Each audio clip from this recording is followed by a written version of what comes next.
Hello and welcome into the 12th and final round of the 2021 Race Factory Gaming Grand Prix National Championship in MX Simulator. It's the MX Simulator Grand Prix of Argentina here today in Neuquen. We're finally putting a bow tie on this Grand Prix Championship. It's a week late than we expected to be, but we're still here ready to go racing in Neuquen, Argentina. And this is going to be a fun night because we're crowning two champions tonight, both championships still fully alive. I'm going to show you a lap around the track here first, courtesy of atom.com. Adam Holm actually riding a 250F around the track to show us the fast lines here tonight. Into this left-hand sweeping first corner through the Racetech whole shot line, and then this long right-handed sweeper takes you all the way kind of out to the far end of the circuit from where the paddock is here as you drop over this little roller, and then this big floater table in the back. You can see Holm laying it over nice and big right there. It's actually a pretty common jump to kind of actually throw some really big whips on. Usually we see guys laying over pretty good on that one, but it just kind of continues to flow all the way to the right, and you kind of have this like almost 360 degree sequence where you come back and you're almost going the exact same direction you're coming out of the first corner. Got a little step on, step off into a left-hander, some rollers into this big Racetech table, then get down hard on the brakes on the inside, a little right-hand 90-degree corner through the ruts, and then some back and forth here a little bit. So you got this left 180, a little kind of roller jump coming out of it, and then another big tabletop, and this feeds you up kind of to the highest point of the racetrack, this little hill at the top here. You're going to go around this tree and then drop right back down the hill again. Another little roller into another big tabletop. Pretty constant sequence you see here in Argentina. That takes you into another left-hand, kind of 180-degree corner, and then a split lane here. But it's pretty easy to hop over depending on which line you want to take. Holm's going to cross over and go to the inside rut here. Again, another little kind of floater scrub jump into this double. Holm lays over nicely there, and then a split option. You can either go up the inside and step off, or go to the right side and kind of triple into the outside of the corner, but then it's another split lane through a chicane down to the final section of the track here. Right-hand 180 into a left-hand 90 takes you into the finish line jump. Up and over that finish line jump. Not quite done yet, though. Land hard, get on the gas, and carry that speed all the way back into the first corner. And that's a lap here tonight in Argentina. Well, again, thank you guys so much for joining us here for the 12th and final round of this championship. It's been a lot of fun to see what has happened in this championship so far this year. And like I mentioned, we still have two titles on the line tonight, and it really could swing either way. It is not a foregone conclusion in either direction in the MXGP or the MX2 class who really is going to leave here as your champion. So let's go ahead and just jump right into these storylines right now, shall we? First off, let's take a look at our qualifying times here tonight. It was Alexis Leclerc in the MXGP class, fastest at a 1:39.765. He means business. He wants to win this title tonight.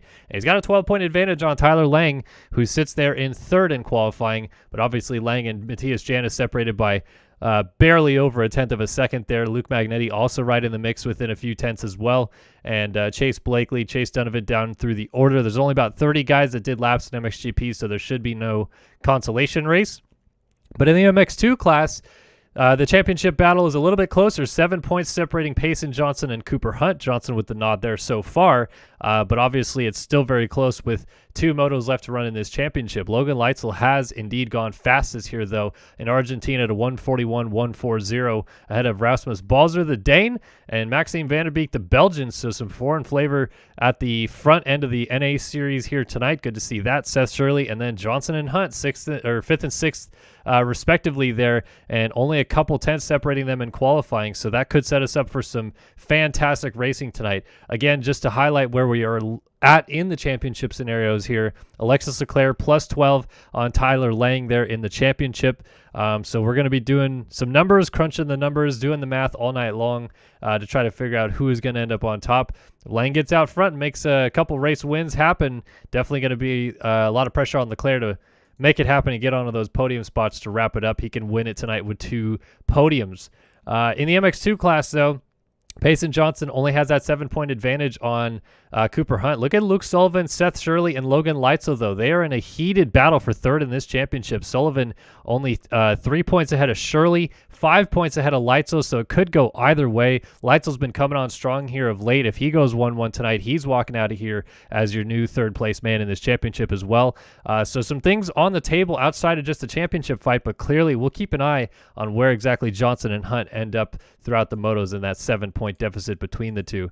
All right, there is going to be a consolation race, the MX2 Consi, and Let's see what's going on here. I'm not sure. Because Noah McLaughlin says he's in both. Maybe they're going to need to re-grab UIDs.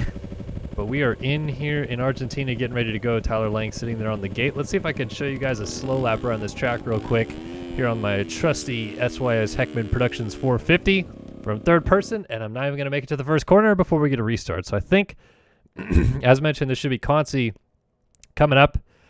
Good to see all you guys hanging out in chat, though, here tonight. Thanks so much for tuning into the final round of this championship. Dave Mitchell's here. We got Beckett Kendall, Trevin Thompson. He's racing tonight, I believe. Jakai Codrington, I think is how you say your name. Says he's a huge fan. I'm a huge fan of yours because you're here watching me, so thanks so much. Brendan Kennedy says, hey, start your systems and chat. How are we doing this evening? I am doing fantastic. So thanks so much for asking. Sebastian Maurer is here. We got Nation says, hey, have you ever thought of doing a mobile video on this motocross game again? Oh, this is motocross game again. Maybe. Honestly, the mobile stuff, I don't play it that much, so much more of a console/PC guy myself, so I tend to gravitate towards those games, so maybe I'll do some more mobile stuff. I know people enjoy those, so we'll get into it. All right, looks like I need to Disco Rico real quick here. And Edu Tech says, hello, bro, remember me? I am Carlos Eduardo Gomez Becerra. Yes, I do actually remember you. Welcome back to the stream. Good to see you back here tonight. Cyber Designs also here is confused why McLaughlin is in this race and in the motos, but I don't remember. Well, I didn't actually see the lineup check, so I wasn't sure what's going on there. Gage Butler says, hi, First Turn Films, KR Money. He's here as well. Hey, hey. And thanks, Gage Butler. Says, love your vids. Well, I love your comments. All the same, good sir. Thanks so much for tuning in. We're going to get ready to go racing here. 4 riders will be transferring through to the motos. 4 laps. We'll go through here. This is just the parade lap right now, but it is going to be McLaughlin, Grimes, Matt LeBlanc, Brett Thomas, Luke Cameron, Dylan Adams, Zach Wells, Hayden Stevenson, Brent Heitzelman, Christopher McPherson, Joey Bradstreet, Jace Williams, Nick Niles, Carter Hallpayne, Jacob Kingsfield, and looks like there's going to be only 15 guys on the gate for our consolation race here in the MX2 class at the Argentinian Grand Prix. And once those 4 riders have transferred their way through, they will join the other 36 riders who have also already made it into the motos here tonight. And those 40 riders will embark on 2 30-minute plus 2-lap races. The MX2 class goes first with MX2 Race 1, followed by MXGP Race 1, and then on to the second motos, MX2 Race 2 and MXGP Race 2, where at the end, we will be crowning champions. So this is going to be a lot of fun tonight. It's all going to start with this Consi, though. We're going to have a little bit of fun with this one, first of all, and see what exactly happens in this 4-lap affair. So who are we going to take a look at here? Someone in the middle, perhaps. Zach Wells is there. Christopher McPherson right up the middle on that 317. 30 car's going to go sideways. The revs are going up. And the gate is down. Oh, a couple guys jumping. Actually, somebody jumped all the way over the gate there. So he's going to be sitting well at the back. That was actually Matt LeBlanc jumping the gate on the 923. So the amateur phenom on the Monster Energy Star Racing Yamaha program getting a little overzealous here in MX Simulator tonight. He's got a 15-second penalty to get started here tonight, so he's now just coming through the first corner as leading them down the back straightaway is Dylan Adams on the 619 EG Masters of MX.com Yamaha. Around the outside of him, though, here comes Hayden Grimes. A couple other guys getting up here in the mix. Nick Niles on the Cyber Designs 551 also making his way into second place. We got a loop out. Jace Williams, dirtbikekids.com, loops it out. And that'll cost him a lot of time. We'll see whether or not it affects his opportunity to go into the motos as our race leader, Dylan Adams, lays it down.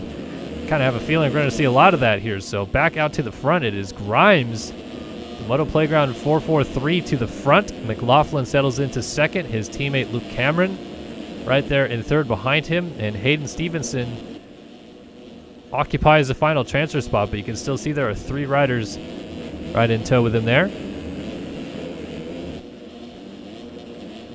And these races go by awfully quickly, so you don't want to dilly-dally around too much if you can help it. You want to try to get in line, start making some passes if you're out of transfer, or even if you're in transfer here like Stevenson or Luke Cameron perhaps.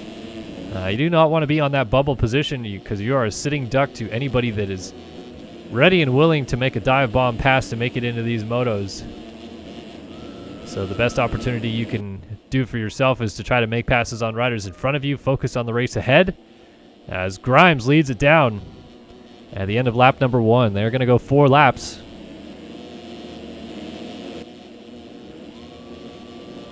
Grimes, McLaughlin, Cameron, Stevenson inside the transfer spots. Nick Niles starting to close up a little bit again, so he had made an early mistake, and I believe he was maybe collected with Dylan Adams, so I'm not going to swear to that. I didn't actually see what happened out front. This little foursome group, oh, that's a mistake. Hayden Stevenson lays it down, and that's going to be Nick Niles going into the final transfer spot. Getting a little wayward coming off the step off, though. And that allowed McPherson through into 5th. Zach Wells now 6th. Joey Bradstreet and Stevenson laying on the ground together here in 7th and 8th. And here comes Carter Hallpayne pulling up alongside. He's going to scrub it to the outside here. Try to make something happen. We also have Brent Heintzelman at the back of this group as he gets a little wayward and goes off the inside of the track. We got some changing going on up here, though. Looks like McLaughlin maybe went down.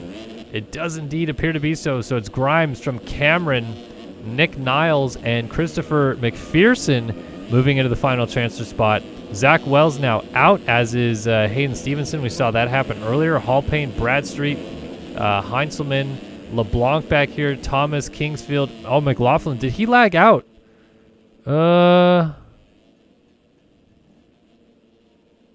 Waving black flag at Noah McLaughlin. What just happened?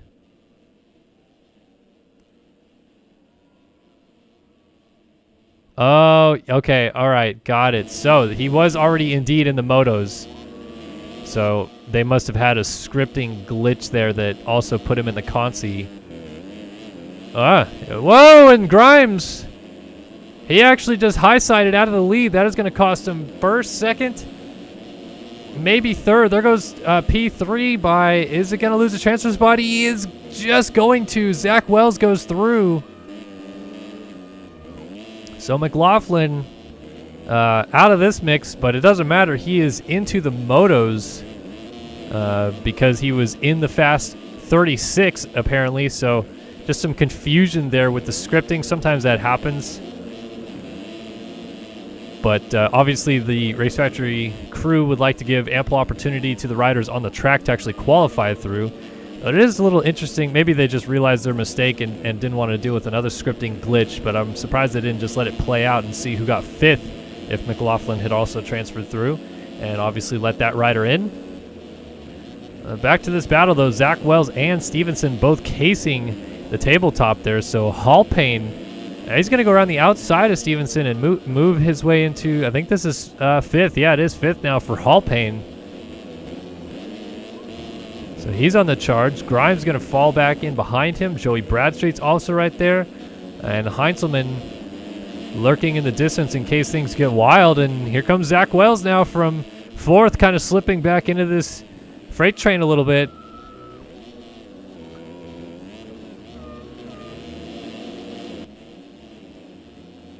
Wells is trying to push the pace, but look at Hallpayne. He's got a great chance around the outside. It's going to turn to the inside here, but Wells crosses over. Hallpayne still jumps to the inside, crosses lines. Oh, and there was almost front end lock right there. And over the finish line jump they come. Hallpayne has moved into the final transfer spot. And we have one more lap to go. Zach Wells going to try to peek up the inside, but Hallpayne covers it off nicely. Momentum being carried through the corners. This long right-handed sweeper floating down the hill.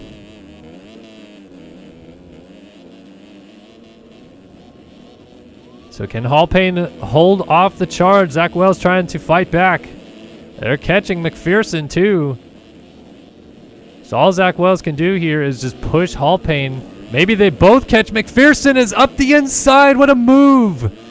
Zach Wells jumps his way back into a transfer spot. And Hallpayne, now he is left to respond. This is going to come down to the final couple corners by the looks of it. Your leader is Luke Cameron. Nick Niles in second place. It's the Cyber Designs 1-2 with McPherson just up the road of Zach Wells here in third. Wells in fourth. Hallpayne and Bradstreet still fairly close, but LeBlanc, Grimes, Kingsfield, Heinzelman all a little bit too far back. Hayden Stevenson. Looks like Heinzelman and Stevenson have called it a day, as has Brett Thomas. McLaughlin was black flagged, but that's because he's already in the motos. And Dylan Adams and Jace Williams also not going to finish this one. So this is Zach Williams' spot to lose at this point. He's trying to catch McPherson still, but Hallpayne is losing out in the background. Got to hope for something dramatic up the road a little bit here between Wells. Wells doesn't need to get around McPherson, but he's certainly pushing the pace. Is he going to try to go for a pass? He is. He doesn't even need this, but he's going to get it done anyway. McPherson just follows in line. Here comes Hallpayne. He's going to go up the inside into the final corner. There's contact. It's a double fall off. And coming through to make it into the motos is Joey Bradstreet. Oh my goodness. McPherson's going to be livid with Hallpayne. And I wonder what the stewards will decide with that. As LeBlanc comes through, he will cross the line in seventh. Kingsfield will finish this one up in eighth, and cuts are in. Nothing really changed at all. Bradstreet has officially made it into the motos. Nothing he did wrong. He just capitalized on the opportunity there. Zach Wells, Niles, and Cameron also making it through.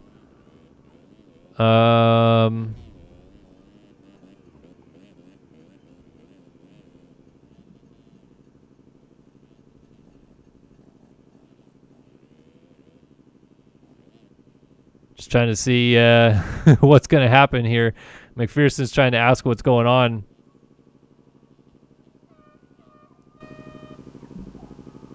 I don't think they're going to let McPherson in, but I mean, that was a full send from Hallpayne, no question about it. There was a little intent on making the corner and a lot intent on getting McPherson off of his motorcycle in some sense or form. Unfortunate for McPherson, but I think sometimes that is just last corner chaos in these races.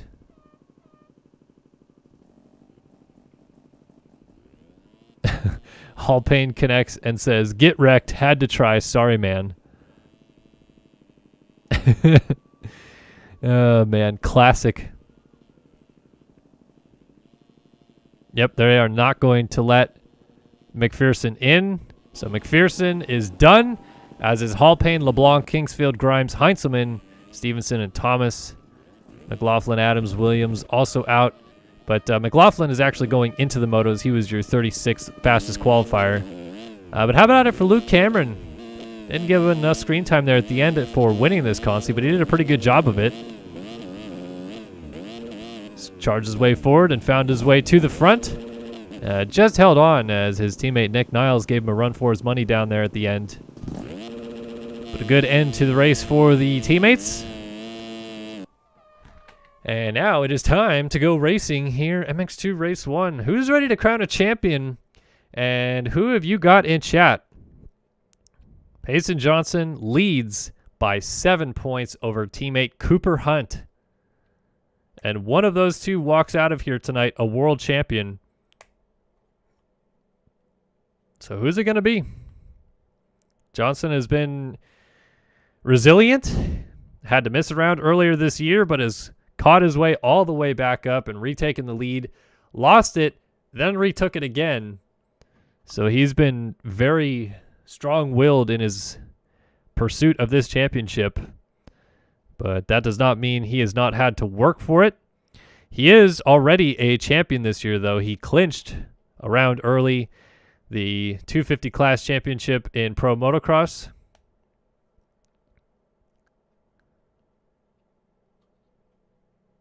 It was his second consecutive title in that series. So running the number 1 plate did him well, and he repeated as champion. Now looking to pick up yet another accolade and have essentially what you can call a perfect 250 season in this game. I'm trying to remember. I don't believe anybody has ever won the 250 Motocross, 250 Grand Prix, and a 250 Supercross championship in the same year. We didn't have Grand Prix for a while. When we did have Grand Prix, Fjellberg was the MX2 champion way back in 2013. He also won it in 2016, but he didn't win a Supercross title either year. Won the outdoor title in 2014, though. And then thinking back to the last couple of years, we had Lang win the world title last year. And trying to remember who won it the first year. Was it Mitchell?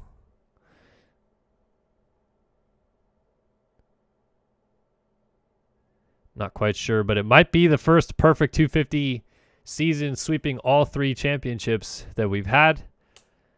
As Johnson was your 250 West champion, is now your 250 Motocross champion, and is trying to become the MX2 World Champion as well on top of that.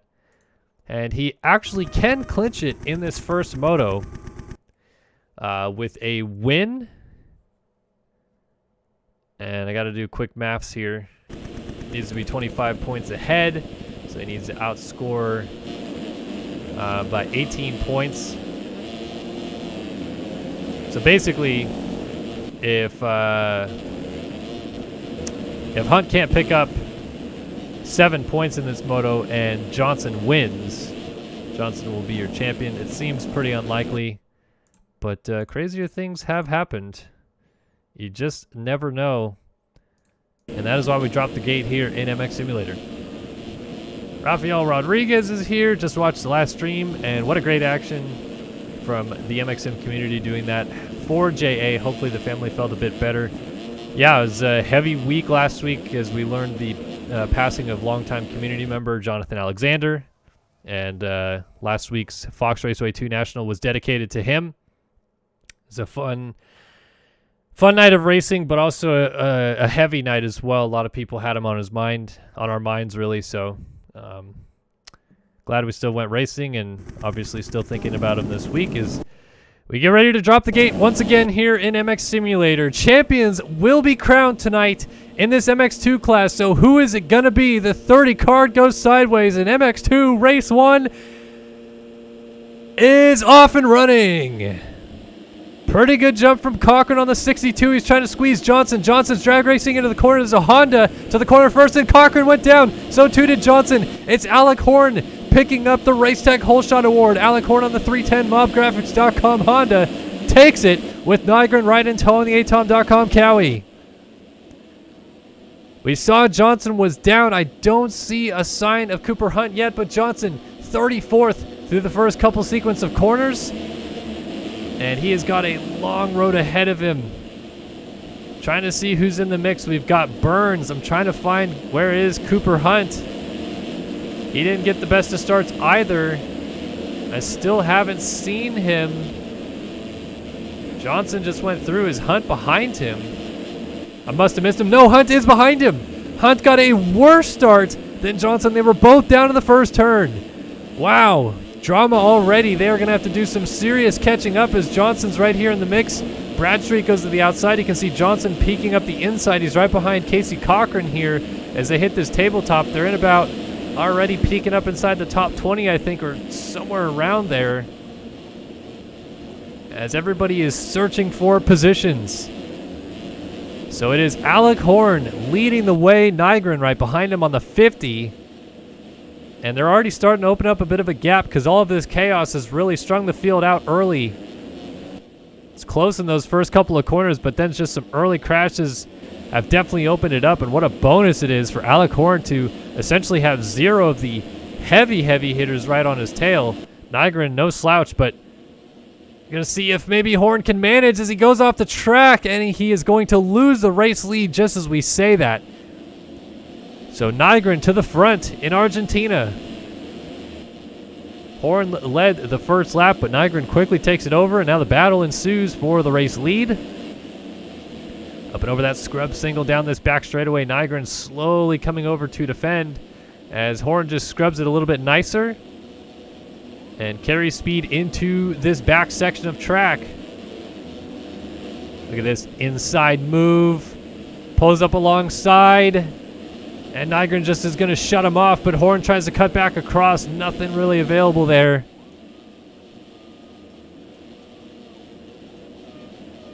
Neuquen controls the inside here. Horn funnels in behind. We also have Rasmus Balzer right behind these guys. Remember, Balzer was your second fastest qualifier here tonight. Doolies out front as Neuquen and Horn going toe-to-toe up the hill. And as they continue to battle, Balzer is slowly creeping into this fight for the lead. Oh, and he cranks a huge whip in the background as well. Oh, look at this. Horn tripling. Nearly lands on Neuquen. Now Neuquen crosses over. They're both down. Balzer through into the lead. And that's Burns going through into second. And then a host of riders funneling through around them. So Horn and Neuquen battling for the lead. Get into each other. And they pick each other up in about 8th spot.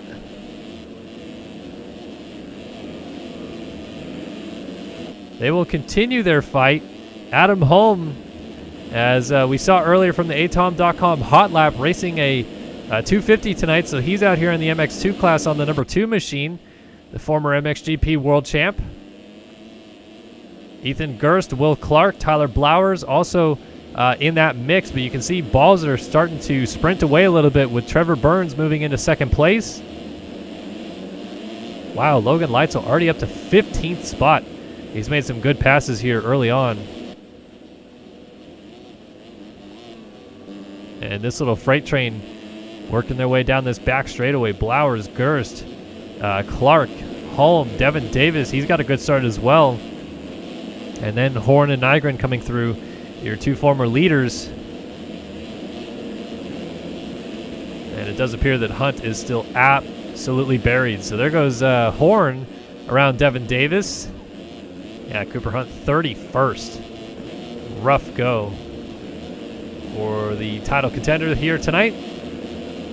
And depending on how Payson Johnson works his way forward, remember, Hunt needs to score 7 points in this moto to keep it alive into the second moto. If Johnson were to come through and win this one, there's still a lot of racing left. We've barely put almost 5 minutes behind us at this point, but still, we'll have to keep an eye on when and where Johnson starts weaving his way towards the front. Got some shuffling of positions going on up here around the outside. Gerst dealing with, is that Blowers off the inside of the track right there? And Will Clark on the 114. Tight-knit group at the front in the early stages of this one. And Adam Holm knocking on the door of opportunity. Trevor Burns, but it is the Dane. The dazzling Dane of Rasmus Balzer. Motorsport.com number 250 machine leading the way around here. 5.5 minutes down, 24.5 minutes still to go, plus those 2 laps. So we've got a lot of racing left on hands just in this MX2 race 1. Gerst, Blowers, Clark, and then Holm, with then Neuquen and Sullivan now getting into the mix. As a reminder, Sullivan, he is in that fight for third, in this championship between himself, Logan Leitzel, and drawing a blank on the third name, but I know somebody else is in there. Why can't I think it? Oh, Seth Shirley. So Shirley, we haven't seen him at front, but Sullivan moving his way forward. Neuquen, then Horn, there's Leitzel, Gatlin, there is Seth Shirley.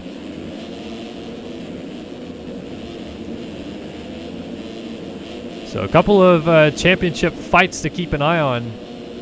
It feels good to end up with a podium in the championship. Believe me. Sat third place all season long in the 250 East Championship in 2017, only to have a pretty rough shootout in Vegas and lose third in the championship that evening by a couple of points. So it was a little bit disappointing. I really wanted to finish third, but couldn't quite wrap it up.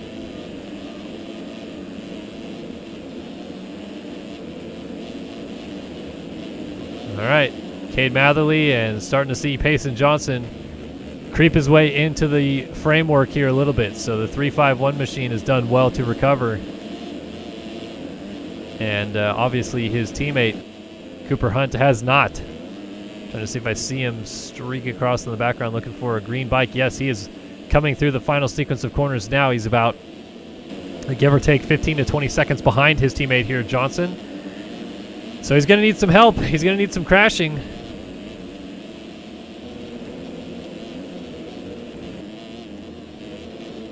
Johnson trying to get around Matherly. So they both scrub down this back straightaway. Johnson's charging to the outside. The 16 of Gerst was down. And he picks it up, but thwarted the attempt of Johnson to go around the outside there. We also have another rider down. That is Horn again, hitting the deck. Coming unglued a little bit here. So let's check in back out front. Still Balzer leading his way around here, and following him through in second is Trevor Burns. They have definitely opened up the gap now back to Tyler Blowers in third place, and then a hefty little battle going on here for fourth. Sullivan, Holm, and Clark. Looks like Sullivan and Holm may have just gotten around Will Clark. And Holm, trying to help his teammate Seth Shirley get third in the championship tonight, might do his teammate a bit of a solid by trying to latch on to Sullivan here and make him think a little bit more on that number 11.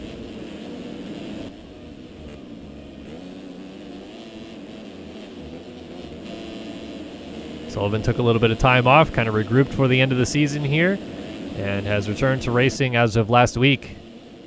Did pretty well for himself, and sits on the doorstep of a third in this championship. Remember, he was your winner earlier this year at Valkenswaard in the Netherlands. That was actually way back at the very first round of this championship, so he also knows how to win these motos.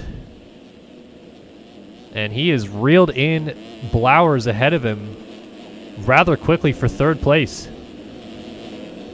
So good surge here by the 11 as we approach the second third of this race.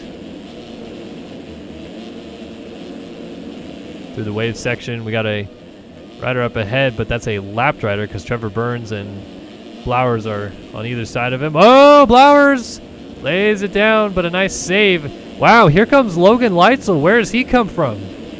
Leitzel, outside of the top 30 in the opening runnings of this race, has now found his way into fourth place, and he is catching Sullivan. Remember, this is actually a fight for third in the championship really here. These two are separated by 2 points, but they're fourth in the championship. They are 3 and 5 points respectively down on Seth Shirley. So at the moment, our battle for third in this championship is a bit of a more hotly contested one than the battle for the actual championship, as our man in second place has gone down. He's about to pick himself up just as these guys get here. That's Trevor Burns. So a three-rider fight for second now as Burnsy falls back into this group. You can see Sullivan on the 11 just ahead of Leitzel here. And it's Burns over the finish line jump with Sullivan there in third. Leitzel in fourth as they land hard off the finish line jump. Can Leitzel get a nose up the inside in the first corner? He thought about it, pushed Sullivan a little bit wider than he wanted to, and Leitzel moves up into third.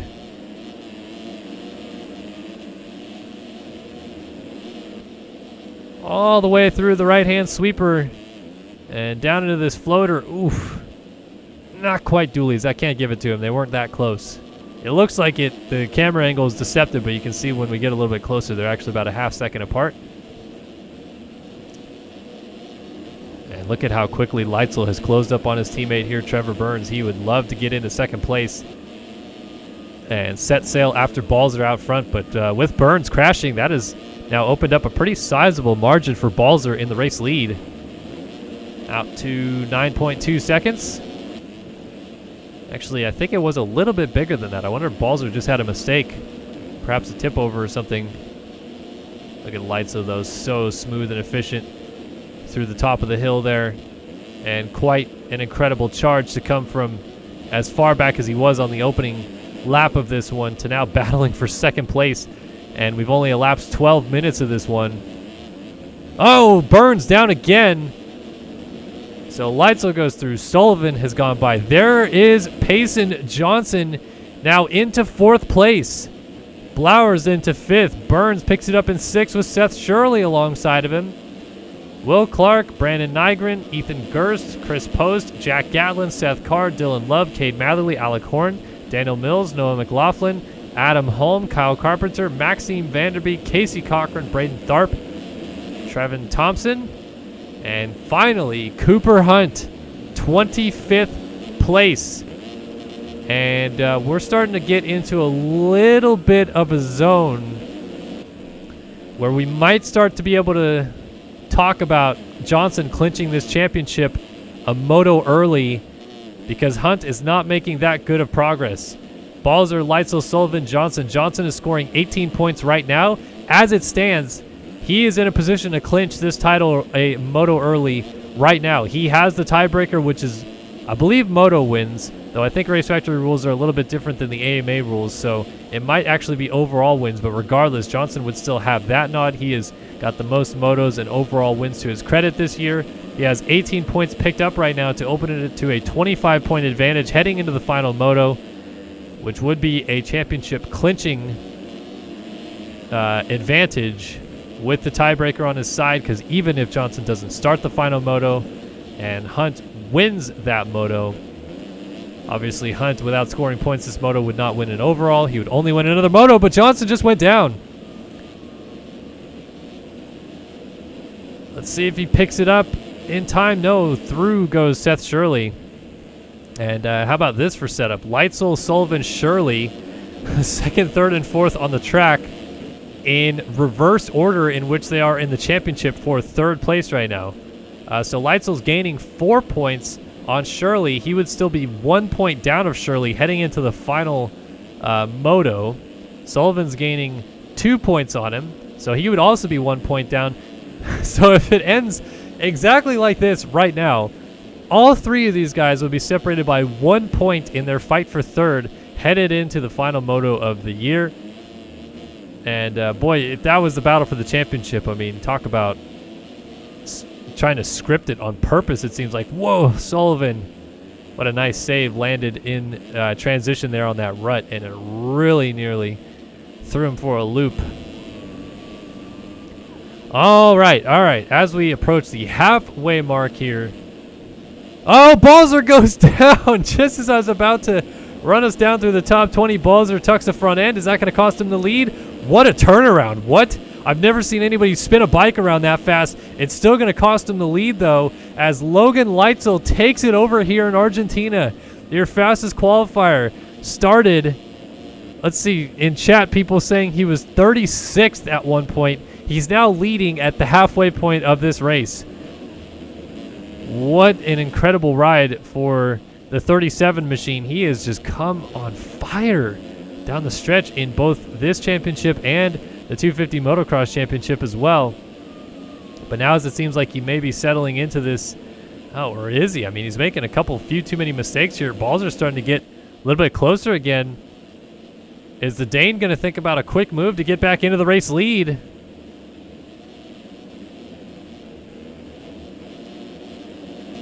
Not quite close enough yet as they cross over the finish line. Jump onto lap number 10. 9 laps down in this one. Not going to switch away from this just yet. I feel like Balzer at any moment might pounce. But he's also slowly losing ground just a little bit in each corner, it seems. Oh, the scrubs are absolutely filthy, though, still.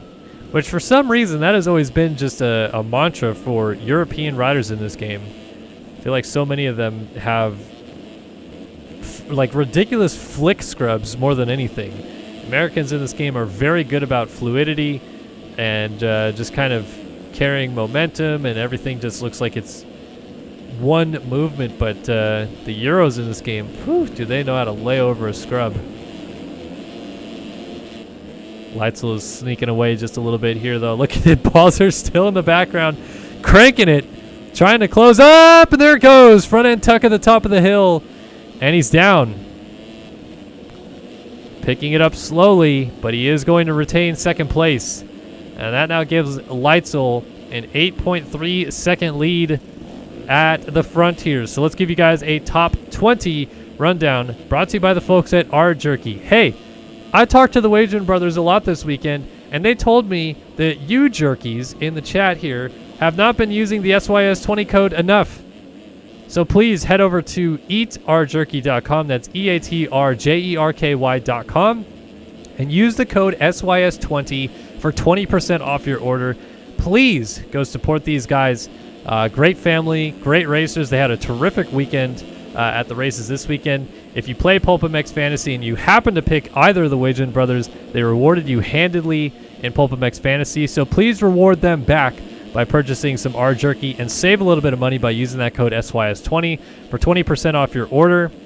And this top 20 rundown is brought to you by R Jerky. Logan Leitzel on the Underground RC number 37 machine leads the way here in Argentina. Moving into second place, Luke Sullivan on the Yogi number 11 machine. Back to third now. Another mistake for him. It's the rapid moving Dane of Rasmus Balzer on the number 220 or the 250 machine, I should say, motorsport.com ride. Seth Shirley on the atom.com Cowie, the number 80 machine, comes through in P4. Now up to fifth is Ethan Gerst on the Phil Ski and Snowboard #4JA ride, the number 16 machine. Back to sixth now is Payson Johnson. He's lost a spot. Underground RC number 351 machine back here in P6. P7 for Will Clark on the Boots House 114. Eighth for Jack Gatland on the 369 BPC Yamaha. Ninth for Nygren. That is Mr. Brandon Nygren there on the atom.com number 50. And rounding out the top 10, though, trying to go into ninth and causing himself to go down. Cody shocking his way into Dylan Ferrandis' rear wheel was Trevor Burns. So moving into 10th is Chris Post, but maybe momentarily. No, he's going to hold it on for now. Chris Post on that 164 Team 2 Dope KTM. Is he going to lose it? Him and Seth Carr are side by side up the hill. Who wants it more? Seth Carr. Seth Carr now moves into 10th, excuse me. Underground RC number 347. Post back to 11th. 12th now, Alec Horn on the mobgraphics.com 310. 13th for the 39 of Kyle Carpenter on the Tiger Designs Cowie. 14th is Maxime Vanderbeek on the number 72 Impact Cowie. 15th for Daniel Mills on the Jack Daniels Racing number 14. 16th for Tyler Blowers on the Underground RC number, was it the 746, I believe? 17th for Trevor Burns on the Underground RC number 17, but he's going to go around the downed Blowers into 16th. And moving into 17th behind him is Cade Matherly on the 195 Stance Honda. 18th now is Dylan Love on the 174 Proline Designs machine. 19th for Braden Tharp on the Yogi number 415. And 20th is, once again, Blowers, Underground RC Gas, interestingly enough. So here is Cooper Hunt. Remember that top 20 rundown is brought to you by R Jerky.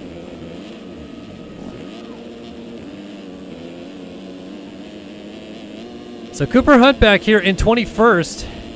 He's got his work cut out for him here. He's putting in some decent laps, 144s. They're strong. Unfortunately for him, he really needs to start making passes. It's not so much about the pace that he's running. He has got to pass some riders here. If he can get to 14th, it doesn't really matter what happens with Johnson out front. Hunt will keep this title fight alive for one more moto, though his chances will be very dire still.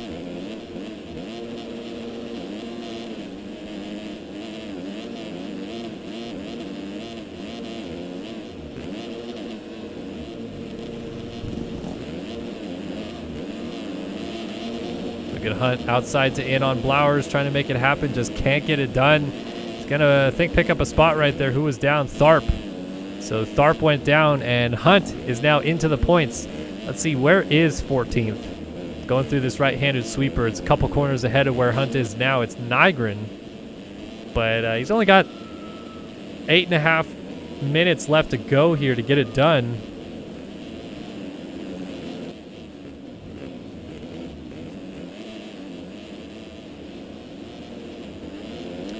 So it's getting down to crunch time a little bit here. Where is... Oh, Leitzel, our leader, just went down. He's got a sizable advantage, though. He's going to be good. There's Sullivan, Shirley, So Shirley's gotten around Balzer. So again, the scenario as it is playing out here is rather funny. So Luke Sullivan here, who was 3 points behind Shirley entering this moto, is currently gaining 2 points on him. He is going to be 1 point behind Seth Shirley. Leitzel, who is 5 points behind Shirley coming into this moto, is gaining 5 points on him. So Leitzel and Shirley are going to be tied for third place with Sullivan 1 point behind both of them heading into the final moto as it stands, and it looks like we're potentially in a situation where this is going to hold. Johnson not too close to Shirley anymore. But as I say that, Shirley gets a little wayward there. He doesn't actually fall off the bike, but hey, things can happen in a instant here in this game.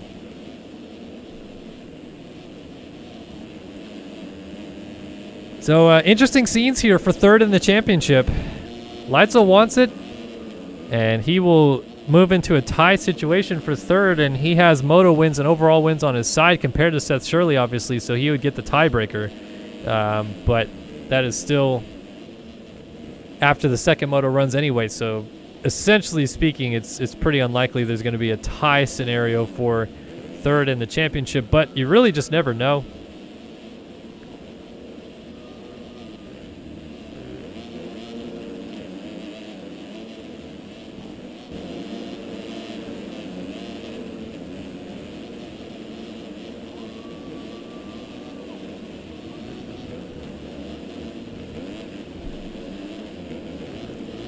All right, so coming up to 6 minutes to go, it's Leitzel, Sullivan, Shirley, and Johnson. Johnson's starting to close up on Shirley again. So Johnson picking up 18 points in this moto. We're going to have to see where exactly Hunt gets to. Balzer back here in 5th. Gerst 6th, Clark 7th, Carr in 8th, Alicorn 9th, Carpenter 10th, Nygren 11th. Post has slipped back to 12th, but he's got a whole host of people in the chat room that are rooting him on. Jack Gatland and Trevor Burns going at it here for 13th. Gatland holds on for the time being, but Burns is certainly pushing the Englishman. Oh, look at this. Oh, backed out of the challenge. I thought he might be a little bit more aggressive up the inside there. We're getting later into the motos, so you want to make an aggressive pass. Now is starting to become the time you could do it. And look at this. Gonna try to get that inside rut hooked. It's just not enough, but he wheelies down the backside of that jump.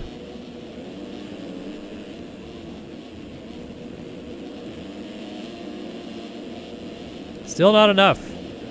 Vanderbeek, Love, Matherly, and now Hunt. Hunt up to 18th, scoring 3 points this moto.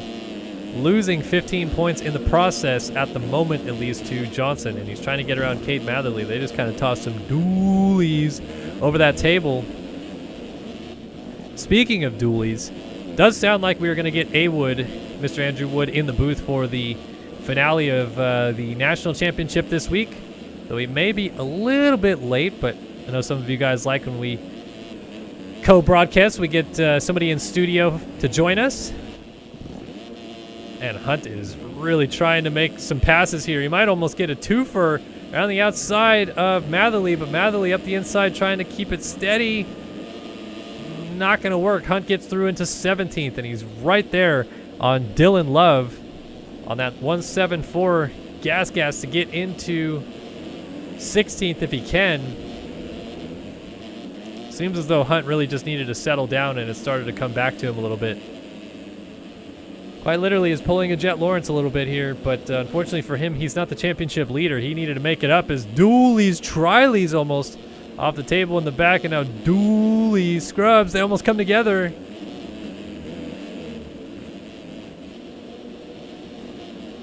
And Hunt moves up into, is this 15th now? No, 16th, excuse me.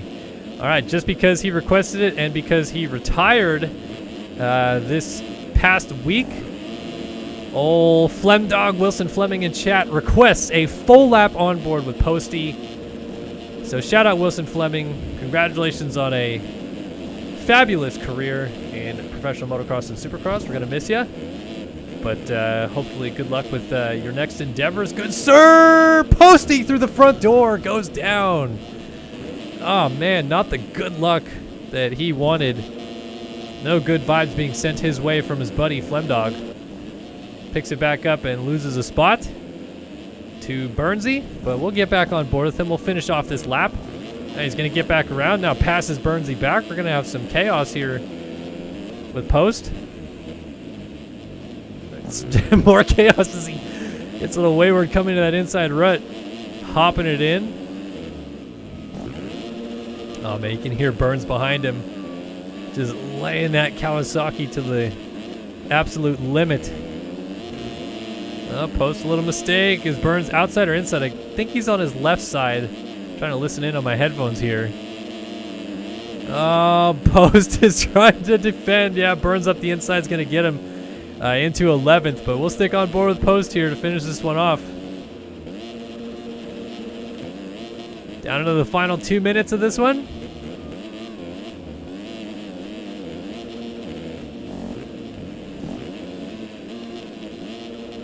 Oh, Post thought about it. I think he really wanted to chop off Burns' line right there and get him to maybe halt his progress.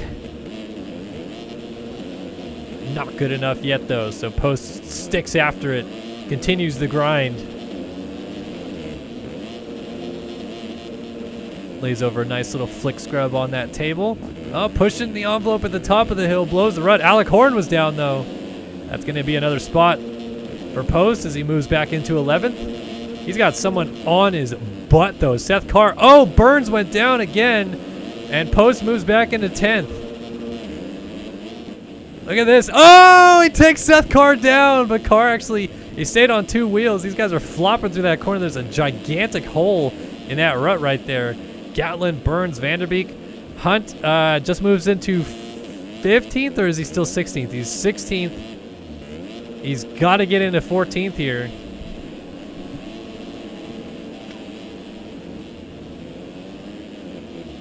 Doesn't really need to get into 14th because Leitzel's got this thing pretty well won, but some more points would be helpful. Where is Johnson now? Has Johnson moved his way into the top 3 and we missed it? I think we did, yeah, because he's not here in this battle anymore, and the top feed already scrolled through, so we'll get back to this battle in a second. Let's check in out front, see what's going on. Leitzel, Sullivan, Johnson now into 3rd place. That also moves Seth Shirley out of that tie for 3rd in the championship. He loses 2 more points, which means now moving into 3rd in the championship is Leitzel by 1 point over Sullivan, but Johnson just went down. Back to 4th again. Actually back to 5th, I think. No, excuse me, that Honda rider, I thought it was, I don't know who I thought it was. Well, it was Devin Davis, but I guess he's not on the lead lap. So Johnson back to 4th as Gersten, Rasmus Balzer get a little friendly with each other on the scrub single. He's going to come into this corner and hold it on a little longer. Gerst is the one to make it happen. But Balzer is certainly kind of throwing some caution to the wind here. Crosses back over, outside, in. Just giving her over the finish line jump. Time has expired. I didn't actually see. Man, that would have been really close. I think 2-lap board is out right now. But we'll see if we get the white flag next time by for this man. Leitzel out front. Still Sullivan 2nd. Shirley back into 3rd again. Johnson 4th. Gerst still dealing. No, he's not anymore. Not with Balzer. Balzer went down.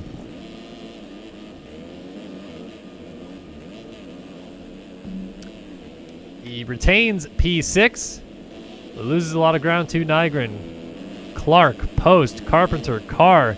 Gatlin was down. Horn went by him. Matherly. And then Hunt. So Hunt is now 15th. He could get 12th if things really go his way. Alec Horn, excuse me, here in 12th. Drunk again, Kellen. What are we doing?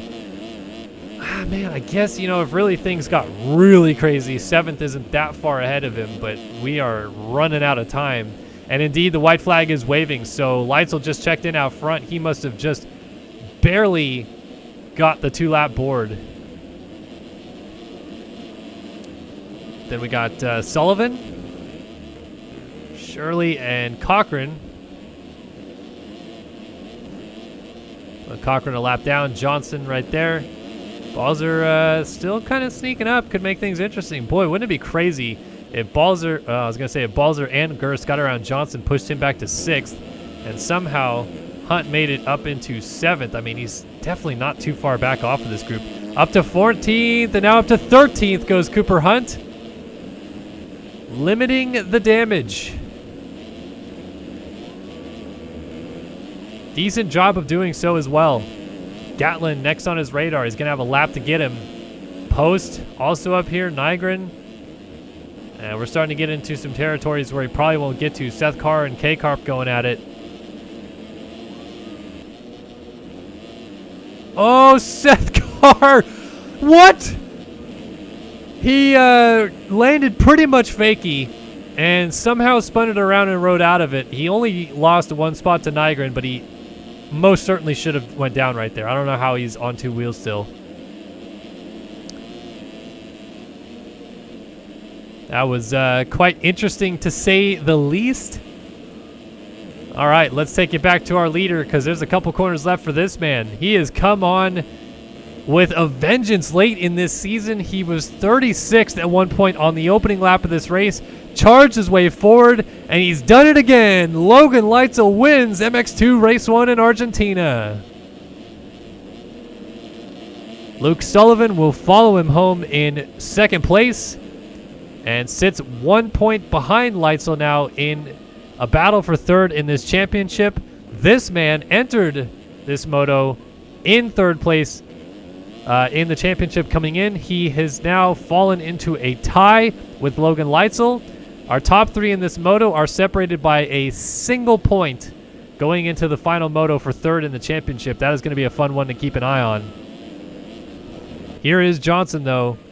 And as long as he doesn't make one final mistake here, he should be good for 4th. Just got to get through this final corner clean, and he does so. So Johnson crosses the line P4. Balzer ends up, let's see, 3.6 seconds down. That'd be pretty big of a gap to lose that position on cuts for him. Gerst crosses in 6th. It'll be K-Carp in 7th, or will it? Will Clark's right there. It's going to be Carpenter 7th, Clark 8th, Seth Carr 9th, Nygren in 10th, Jack Gatland going to get 11th. Post versus Hunt. Post got a little squirrely. Hunt up the inside. Contact, and they're both down. Alec Horn is going to get to the corner and gain a position. Oh, Hunt is trying to right the ship. He gets kicked out of the way. This is costing him so many points. He would have finished at worst 13th right there. Ends up 15th. Adam Holm, a couple seconds behind him in 16th, 17th Mills, 18th Vanderbeek, 19th is going to be Tharp. And Trevor Burns disconnected in 20th, but he was the last rider on the lead lap. It was McLaughlin behind him in 21st. So these guys are all going to be guaranteed lap down. Looks like it. All right, let's see cuts. Wow, Hunt ends up 15th. Nothing changed in that group. And Johnson ends up 4th. Leitzel, your winner. So Johnson with 18 points picked up in this one. And Hunt only picks up 6 points out of this one. So he loses 12 points in this moto. Is out to a 19-point deficit in the championship heading into the final moto of the year in the MX2 class. And looking like it's going to be pretty impossible to pull off the upset. But we've seen weirder things. We've seen computer updates and weird things happen. So if Hunt could just manage to finish inside the top 3 in the last moto of the year with a Johnson DNF of some sort, Hunt will be your champion. But it is most certainly looking rather bleak. All right, back in studio here. Kellen Brower bringing you guys the action tonight at the MX Simulator Grand Prix of Argentina. Good to see all of you guys hanging out in the chat room. So thanks for tuning in again tonight. Hopefully you guys are having a good time. And yeah, good racing so far. MXGP Race 1 Coming up next, remember there are 12 points between Leclerc and Lang in that championship, but Lang has been surging lately. He won the Grand Prix last week. He won the National at Fox Raceway last week as well. And looking to stamp this season with authority with another race win tonight in Argentina, and perhaps a championship clinching one if Leclerc has things go wrong. So going to be a lot of fun to watch and see what happens there. Two-Stroke Husky 48 says, Kellen, did you go to Hangtown on Saturday? I did. I was there all day Friday and all day Saturday. So yeah, if you were there and didn't happen to catch me, I apologize. I'm running around like crazy all day long. I did meet a lot of people though, and I would like to say thank you to every single person that comes up to me and just says, you know, that they watch the content and they're either a fan or they appreciate what I've done or something like that. It does mean a ton to me. I know it doesn't probably seem like something like that does, but you know, I've kind of made a name on YouTube and doing these videos on Racer X now and stuff like that, and there's always people that have hate comments. It's just the nature of the business. So I'm way more appreciative of the people that come up and have nice things to say and are supportive, because it's overwhelmingly positive most of the time. You know, I would say like 97 or 98% of the people that have ever watched me, I feel like are supportive of what I do. So seriously, I always appreciate when you guys stop me and say hey, or you know, say you're a fan or you watch the stuff. So seriously, thanks so much for everybody that came up to me this weekend and said hey. It means a lot. Let's see. Eric Hall says, nice job with getting SYS a shout out on TV. Yeah, thanks for that. I've been doing the MXSGP virtual laps, if that's what you want to call them, all year for TV. I actually worked on the TV production crew at Redbud a little bit too. So, yeah, just getting my foot in the door a little bit. But it was fun doing those laps for TV and seeing my actual work, my actual terrible skill sets in that game displayed for a lot of people on a broadcast. So, can't thank Jason Wygant enough too for actually shouting out SYS. He is not obligated to do that. It's not in like our contract that I do the laps and I get to get a shout out or anything like that. So that's just him doing me a solid and saying nice things for us. So very much appreciated. And yeah, hopefully you guys enjoyed hearing my name a little bit shouted out on the broadcast this weekend. Always good to see that.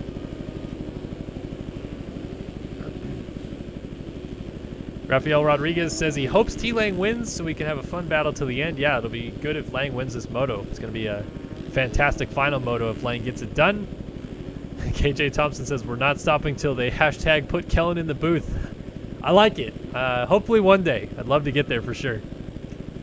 And Caden Cummings says, I want to see a Yamaha Monster Energy win a race. Well, this guy right here, Mr. Luke Magnetti, could do that for you.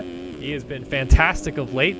And just missing out on a moto win down the stretch here. So we'll see if he gets it done. He's been very close. It'll be interesting to see how he performs here tonight as we get ready to drop the gate here in MXGP race number 1 in Argentina.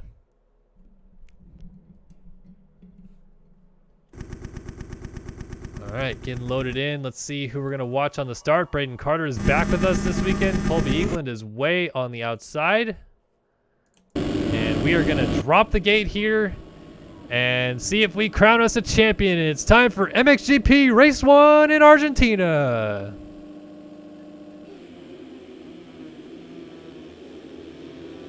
It's going to come out of the inside. Who is it? It might be Leclerc. It is going to be Leclerc. The defending championship leader, Alexis Leclerc, picks up the Race Tech Whole Shot Award. He has not been getting good starts of late, but he finally breaks through for one when he really needs it here tonight in Argentina. Leclerc leads down the back straightaway. Magnetti's right there. Hubbard on the 778, and Lang on the 4 is also in the mix. He's trying to get up into second place right away as Magnetti swaps a little sideways. Lang going to shoot up the inside and get into third place just like that. So now Lang into third, right there behind Hubbard. Hops to the inside rut. The 19 of Seabolt's also up there as well. And the fans going crazy for the Frenchman out front. Leclerc leads. With Hubbard, Lang right there as well. Magnetti moving into the fray. Trying to move his way back into third place. Seabolt. Or someone else on the 19. Who? Oh, that's Carter. Excuse me. Carter down on the outside, though. And Lang is trying to get around Hubbard. And we will see if he can get it done, which would set us up for our championship combatants squaring off against one another out front. Lang inside line. Oh, Hubbard shutting the door. Let's see what Lang does here. He's going to try to get a drive on this little step up, step off line. Up the inside, and into second place goes Tyler Lang. Now, the question on everyone's mind. Can Lang run down Leclerc, and if he does he play nice? They have been playing pretty nice all year long, but with the championship hanging in the balance, you never know. Lang might just run Leclerc a little bit wide in a corner if he gets close enough. Just give him a little bit of an extra oomph, maybe a brake check or two. Never know if Leclerc's front end gets hung up on a rear tire and a little tip over causes a fall off. Suddenly he's lost 3 or 4 positions, and Lang is sitting a lot prettier at the front of the field, but obviously the first thing he has to do is catch him. And that is certainly no easy task. Leclerc is one of the fastest riders in this game. In the history of this game, for that matter. So 3.1 seconds is the gap. It's fluctuating there or thereabouts, and Lang is really starting to push the pace here. He knows what's at stake. He knows what he needs to do. 12 points in it. If he can get Leclerc and win this moto, Leclerc coming in second only drops it down to just 9. As mentioned, Leclerc, if he can just knock 2 podiums off the board here today, he is your champion. And if he finishes second in the first moto, he simply just needs to come home in 4th.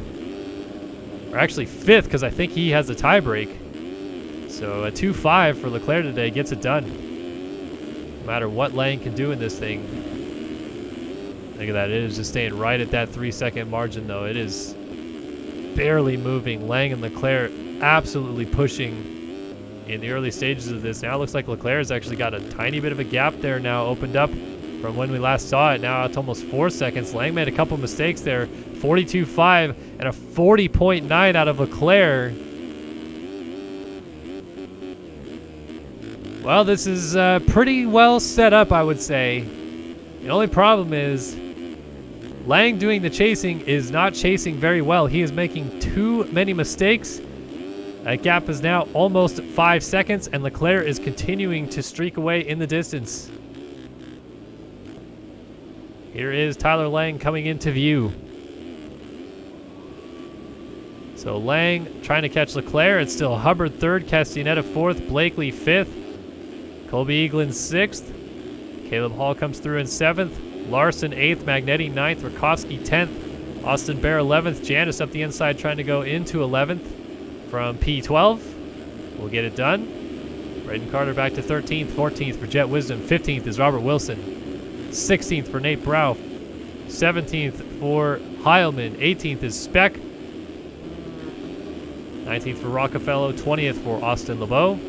Donovan outside looking in 21st. Jeffrey Bruns 22nd. Blake O'Brien 23rd. Tyler Uinaka 24th with Frank Jackson behind him in 25th. Jason Stubbs here in 26th. Neil Fitzpatrick is 27th. And Carl Novak comes through in 28th. Jacob Arnbrister 29th. Jeremy Siebold is 30th. Gavin Leachman 31st. And that is all 31 riders who started tonight's MXGP Race 1. Checking out front again. There is Leclerc. There is Lang. Has it fluctuated at all? 41.5 versus a 40.7. So yes, indeed, Leclerc has extended it a little bit more, though Lang has kept it right at this 4.8 to 5 second range for pretty much the entire lap. He lost most of it through the first complex of corners, it seems. And then he starts to gain it back through this back straightaway. So Leclerc, your reigning MXGP World Champion. I believe he is a 3-time MXGP World Champion. He is a 4-time Race Factor Gaming Pro Motocross Champion. A 1-time 450 Supercross Champion. And getting up there at least in the discussion for greatest of all time in MX Simulator history. Stat-wise, he has certainly put himself in a position to at least talk about it. But it's so tough to forget how good Tyson Fresquez was during the elite years of this game. 4 Supercross titles, an outdoor title, still is the all-time winner indoors, even though Leclerc has become the all-time winner outdoors, passing Jesse Mullins. Pick your poison. Leclerc was the better outdoor rider over his career. Fresquez the better Supercross rider. Lang goes over the bars through the front door. And that's going to allow Hubbard through into second place. Lang will pick it up still in third. But, wow. Not expecting that. He was starting to reel in Leclerc a little bit, it seems. A 43.3 out of Leclerc. Hubbard puts down a 41.6. And Lang with a fall-off crash. I want to see what he lays down here. 51.1. So, yeah, probably would have been 41.1 or thereabouts. Could have gotten him within a couple of seconds of Leclerc. Now he is 13 seconds down or so, almost 14 seconds down. And yes, Rafael Rodriguez in chat asking, is T. Lang an MX2 champion? Yes, he is. He is actually your current reigning MX2 world champion, because a MX2 champion has not been crowned just yet here in Argentina. Whenever either Cooper Hunt or Payson Johnson walks away here tonight as the MX2 world champion, they will finally put T. Lang's championship from last year behind them, and one of those two will be a champion moving forward. But Lang obviously is much more focused currently about winning this 450 championship if he can still do it. But Leclerc is certainly putting himself in a position to make things very difficult for Lang. As it stands right now, he would be 17 points ahead heading into the final moto. The 5-point gain in this one with Hubbard splitting them at the front, and Leclerc looks pretty clean and smooth in the race lead. We'll have to check back in with him in a little bit, though. Here's Castellaneta running in 4th. Chase Blakely has moved his way up into 5th, so the other Yamaha rider, we saw Magnetti was up here, but now Blakely has found his way into this mix. Not sure what happened to Magnetti. I don't see another Yamaha in the background.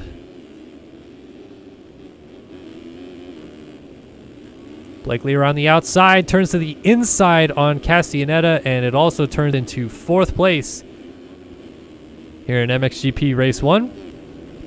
There's Janis 6th, Larson 7th, Rakovsky 8th. Here is Magnetti back to P9.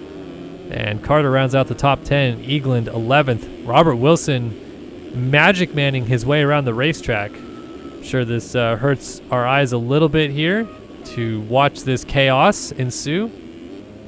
But this is what happens when your internet is basically garbaggio, and Magnetti is, or I'm sorry, Eagland is just hoping that Wilson doesn't reappear essentially right in front of him, because it would instantly put him on the ground. Like that. Oh my gosh. Disappeared just in time.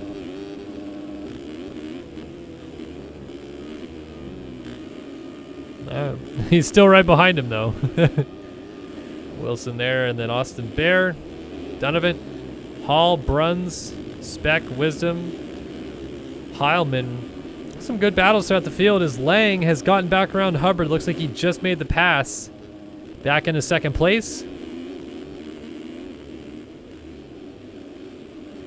So T. Lang now 13 back of Leclerc, but back into 2nd place, limiting the damage. It'd be a 15-point gap if all else stays the same right now.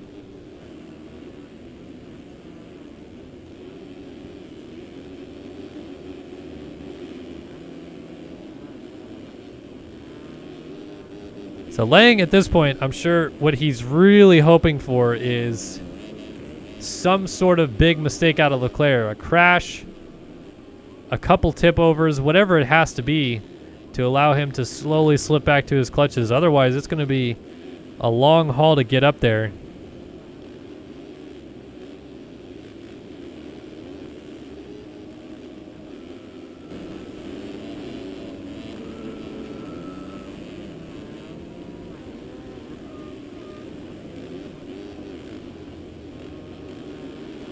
Leclerc is looking pretty good out front though. 13.2 second lead. He did a 41.2 last time by. A 40.7 was his best.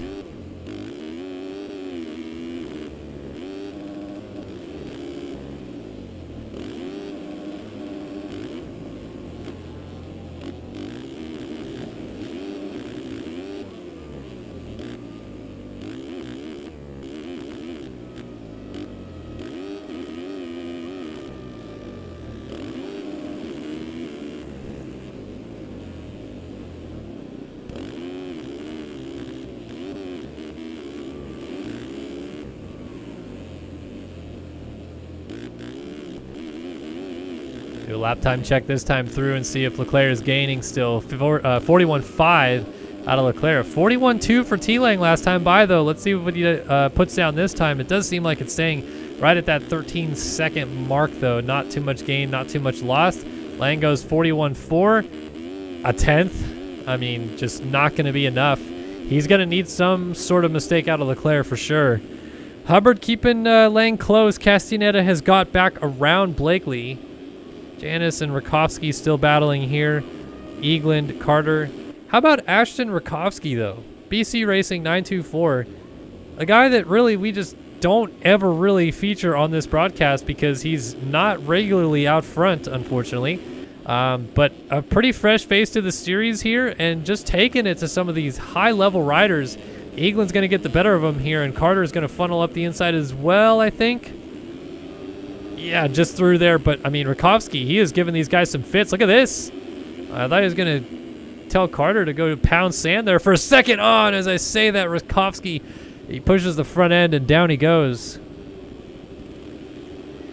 And he had it rolling there for a minute. He was really giving these guys fits. There's Luke Magnetti. Now starting to key in a little bit on this battle ahead, though.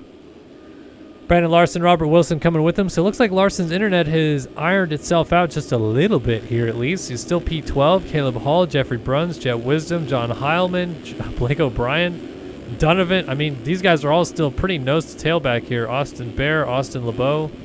Like this fight right in here, though. There's some good battles going on as Lars goes down. Brandon Larson.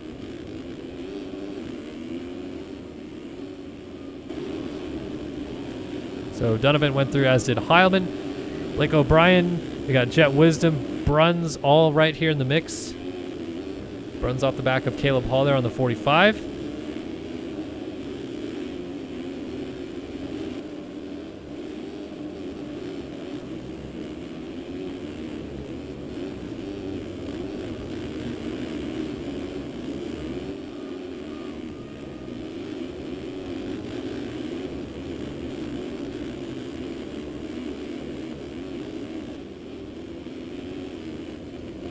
Oh, rider down. Is that Robert Wilson? Yes, it is.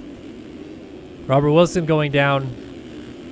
And riders funneling around him. O'Brien and Donovan, I think, just plowed into the back of Robert Wilson and went down. Tough to kind of see from the angle we had right there what exactly happened, but suddenly Donovan was just flipping sideways and hit the deck. So whatever had happened, it was strange to say the least.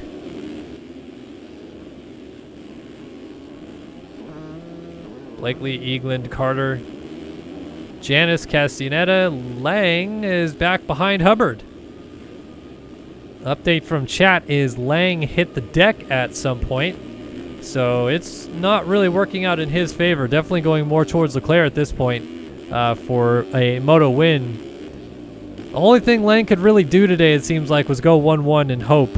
And against all hope, I mean, Leclerc is just too dang good in these motos and setting himself up for pretty good opportunity down the end here with a 15-point gap. He is going to need just 10 points, so 11th or better in the second moto if it stays like this. Or actually, if Lang gets back into second place, I should say. Oh, Lang up the inside. He put a 40.2 down immediately after crashing. The problem Lang runs here, though, is that to run the pace that he needs to at least think about trying to catch Leclerc, because we got dualies over that little table, is he has to push the pace over and over and over again. He pretty much has to run qualifying laps for the last 15 minutes of this moto. And so far, it's bitten him twice. He's gone down twice while in second place. So Leclerc's really in the best position here because he can manage this race from the front quite easily. Escaping Production says, Kellen, why don't you show these guys who's boss and run a race? Or race around, I guess is what you're trying to say. Because my skills in this game have gone to complete garbage. I do feel, I'm not trying to sound like conceited here, but if I could go back to the way I felt in 2014, mid 2014-ish, that I could come out here and contend in the top 5 occasionally, but there's no chance that I can run the pace these guys run out front at all. I've raced Leclerc, and I raced Leclerc arguably when he wasn't in his heyday, and he was still pretty darn tough to beat. I don't even want to think how challenging it would be to beat him now. The fact that Lang and some of these guys can do it is impressive in its own right, but Leclerc has been an animal for half a decade or more at this point. I mean, he was the 2014 champ when I was probably at the peak for my ability in this game, and that was when Leclerc was pretty much still growing. He was mistake prone, balls fast, but mistake prone. Now he has really ironed out those mistakes, and it seems like the speed has continued to develop with it, and he has just been a force to be reckoned with in motocross in this game for the last 4 or 5 years. It's pretty incredible to watch. Either way, let's go ahead and give you guys a top 20 rundown. This one is brought to you by atom.com. Head over to ayetom.com today. Check out Adam Holmes' latest music releases and his merch line. Support the man that always gets it done and provides us with some quality entertainment on these broadcasts, because he has been one of the best racers in this game for pretty much as long as SYS has broadcasted this series. He really came alive in 2016 and 2017. We took over the broadcasting rights of this, the premier level of these series back in 2015. And Holm has been on these broadcasts aplenty, so you guys have seen him. You probably have been a fan of his performances, so please check out atom.com and support the man. At the very least, listen to some of his music. I think it's pretty cool. If you're a fan of dubstep and all that, he's definitely trying to tackle that niche. So I'd go check it out if I were you guys. But anyway, atom.com brings you this top 20 rundown. And Alexis Leclerc leads the race here at Neuquen in Argentina, the Rockstar Energy Husqvarna factory racing machine.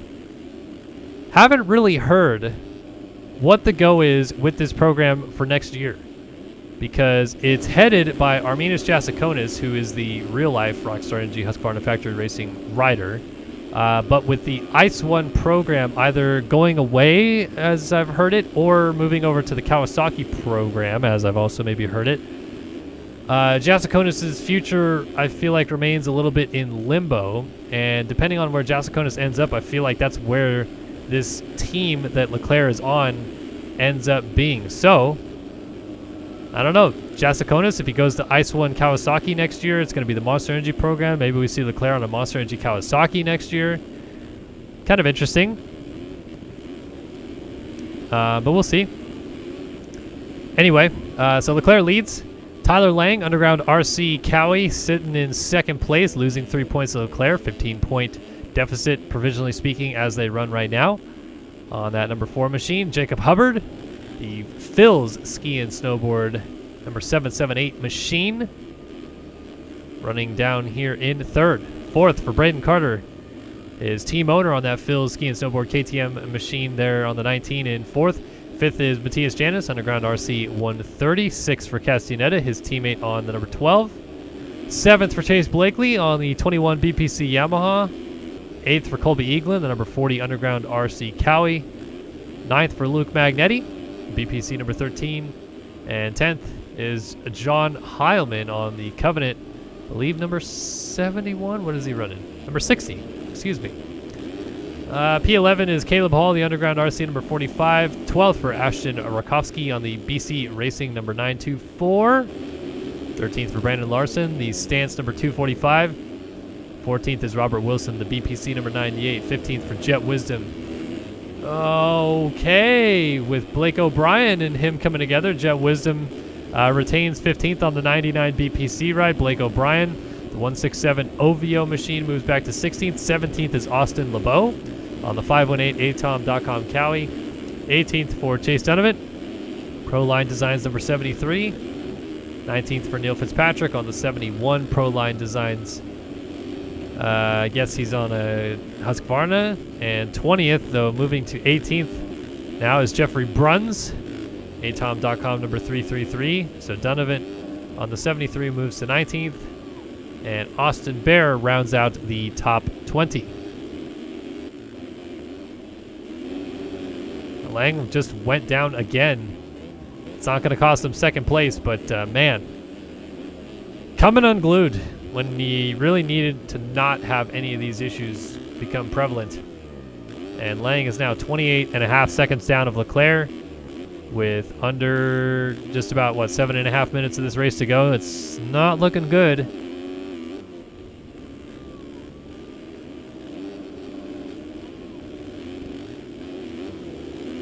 Saw a freight train of riders. I think this is the grouping right here. Yeah, these guys right here. It is headed by Hall in 11th, Wilson 12th, Larson 13th, O'Brien 14th, Wisdom in 15th is getting the blue bar, 16th Rakowski. So Rakowski off the tail end of this group, but he's actually got Leclerc right behind him trying to lap him. So Rakowski's going to stop as Larson went down anyway. So he made a pass. Now Wisdom is going to have Leclerc right behind him as they go up to the top of the hill. Rider down. That was O'Brien. O'Brien remounts right in front of Leclerc. Right behind the 57 machine. Oh, going down there was Wisdom, excuse me. Jet Wisdom hitting the deck. So the 57 there is actually the 573 of Nate Bro. Leclerc is lapping his way towards the top 10, though. Blake O'Brien next on his list in 13th. Riders down. That was Caleb Hall. Blake O'Brien landed on top of him. So Leclerc now is lapped up to 12th. Robert Wilson in 11th would be his next rider to pass. And once again, Blake O'Brien and Castaneda going at it here. Just as I get to them, Castaneda goes down.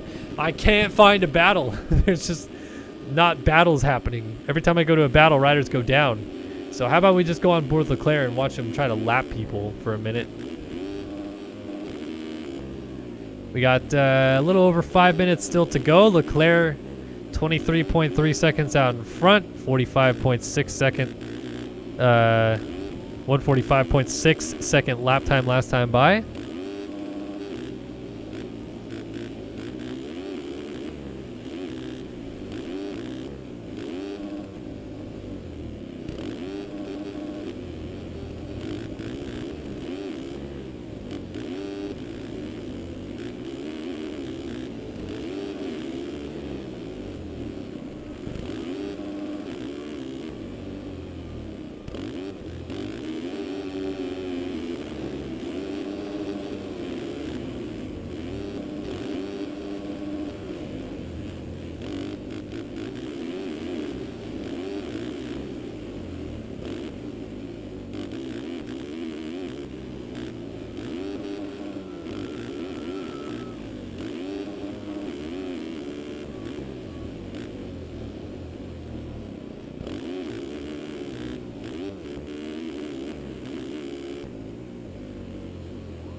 Yeah, just kind of falling into a mesmerizing zone.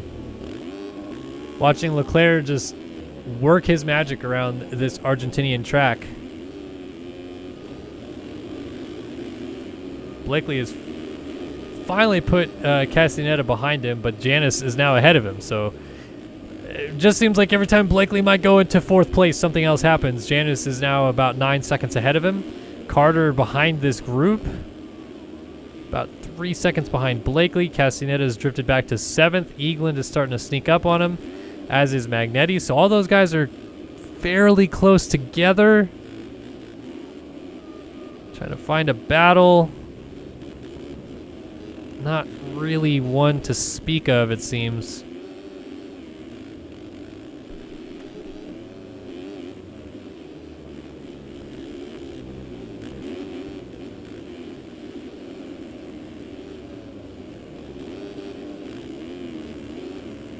Oh, LeBeau goes down just as we're looking at him.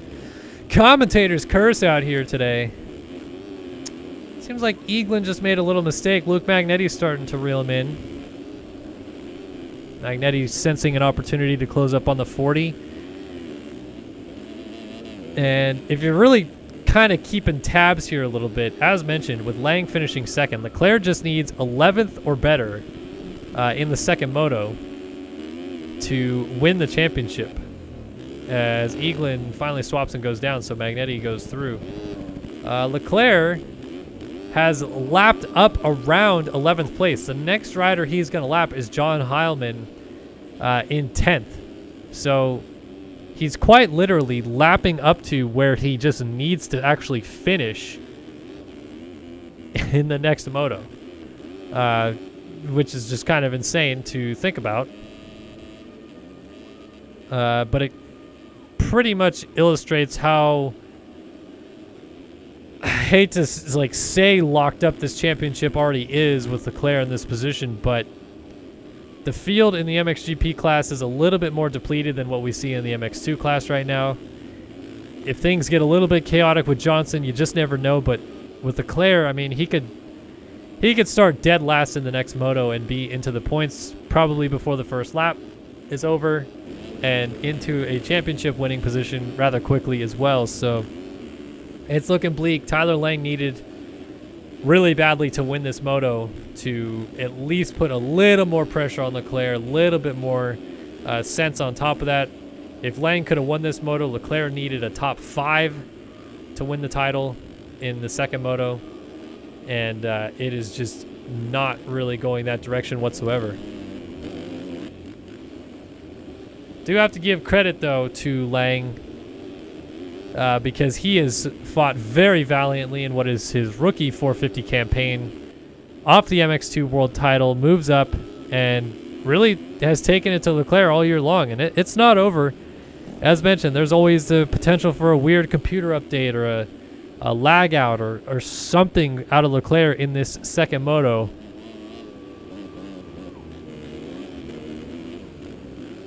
But still good effort, though, for Lang to keep Leclerc honest and the championship alive into the final moto of the year. Castaneda has now just been passed by Magnetti as well. So the Castaneda versus BPC Yamaha's scene continues. He's not quite done yet. He's trying to fight back. Magnetti ripping that rut awfully cleanly.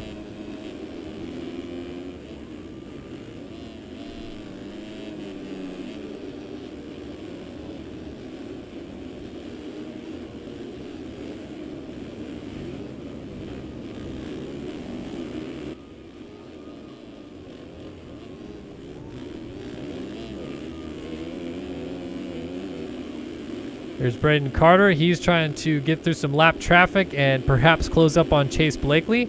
Lap rider he has to get through is Blakely's teammate, though. Is that Wisdom? That's Wilson, I think, actually moving aside.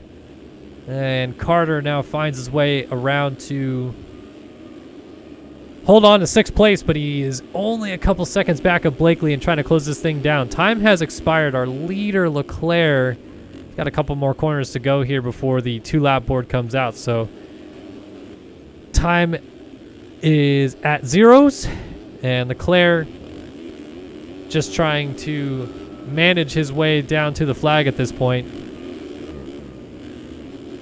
Carter peeks up the inside to get around Jeffrey Bruns. Let's go on board with the current Supercross champion.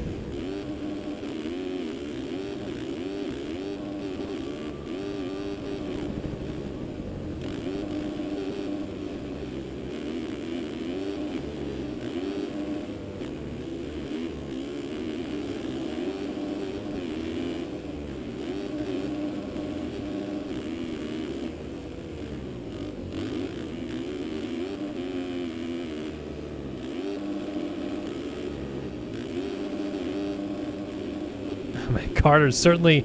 Oh, he was going for it, and rear end kicks out. Legs off crash. Gonna get up still ahead of Magnetti, but he was definitely closing up rather quickly on Blakely. Oh, Blakely's down. Let's go back on board with Carter, because this is gonna tighten up quickly as Blakely remounts and gets over the little scrub single, and suddenly they're pretty much back in the exact same positions they were.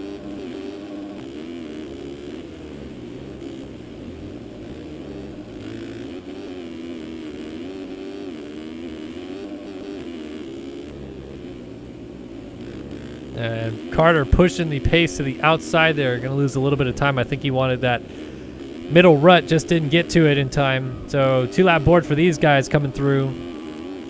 Doesn't appear like Leclerc will get to them at all, so they really do have 2 laps to go.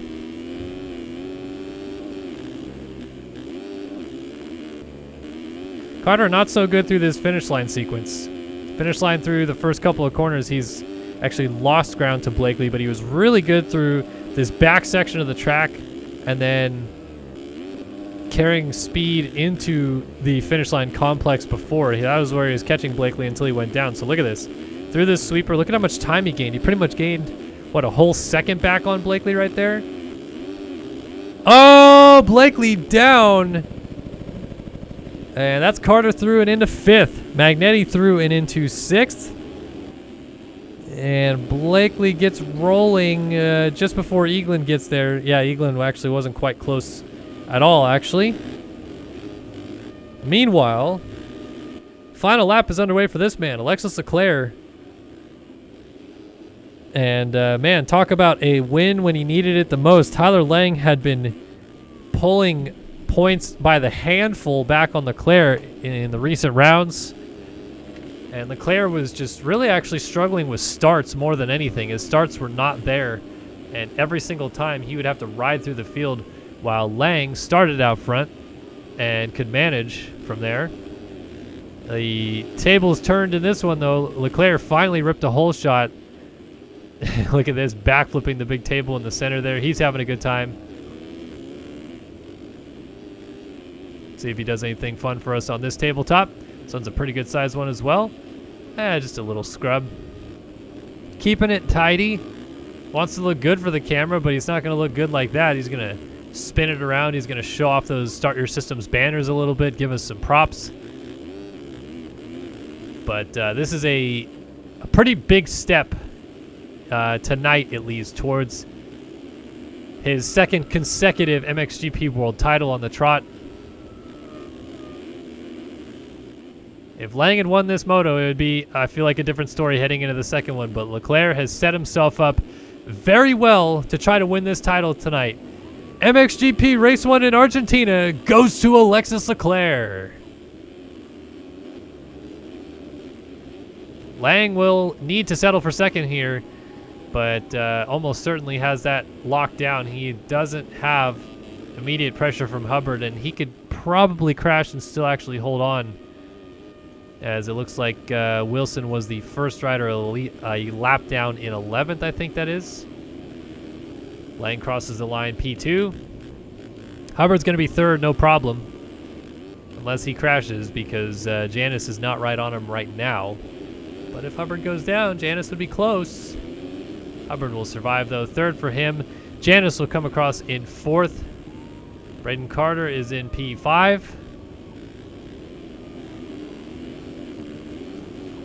Here's Magnetti, 6th. Blakely, his teammate, in 7th. Colby Eagland lags City, yo. Has anybody got around him? No. He's still here, but he just bounces out of the rut. Castaneda, his teammate, sniffs an opportunity, and his fellow teammate just continues to lag out, and we're not seeing him return just yet.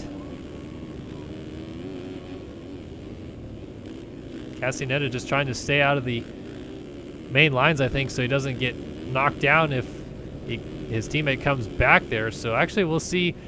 I have to imagine Eaglin's going to actually finish this race, but let's see lag out wise. He's gonna yeah, 8th, 0.1 up on Castaneda, so we for some reason didn't get to see him actually cross the line there. Heilman, last rider on the lead lap in P10 though. Wilson 11th, Hall 12th. Sikorsky 13th, Bear 14th, Donovan 15th, O'Brien 16th, Rockefeller 17th, Fitzpatrick 18th, 19th for LeBeau, and 20th for Jeffrey Bruns as we await cuts.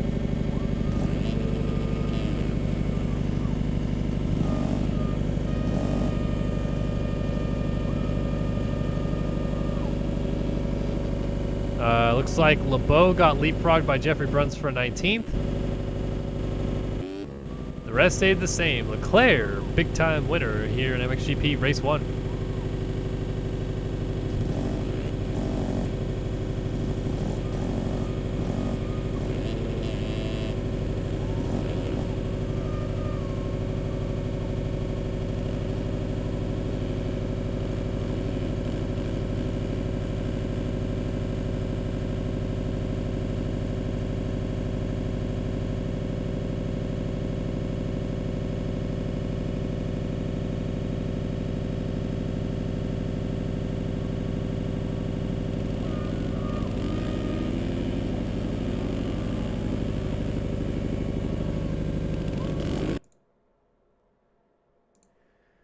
Alrighty, back in studio, Kellen Brower here, bringing you guys the action at the MXS Grand Prix of Argentina. And now it is truly time to crown a champion. 19 points in it between Payson Johnson and Cooper Hunt heading into the final MX2 race of the year. So MX2 Race 2 here in Argentina is going to crown us a champion. Essentially speaking, Johnson just needs to finish 14th or better, I think it is, or maybe 15th or better, now that I think about it. 15th or better for Johnson clinches the championship. Cooper Hunt would obviously need to win at that point, so anything beyond that, Johnson needs less points. If Hunt can't even finish inside of the top 3 in this moto, doesn't matter what Johnson does, he is your champion. So let's see how it plays out. Good to see you guys still hanging out in chat. Good to see everybody having a decent time tonight, it seems like. Xylem says Leclerc has put his name in the history books of one of the greatest MX Simulator players ever. Absolutely. Jay-Z Joker says, hey, Kellen, I'm sad that Lang didn't win, but there's next moto and the Nationals. Indeed, there is. Lang can still potentially get it done tonight. It's going to be a long haul for him, though. And Beckett Kendall also says, hi, Kellen, I just joined. Welcome, Beckett, to the broadcast. Good to see you guys here tonight, like I said. And we're going racing 2 more times tonight.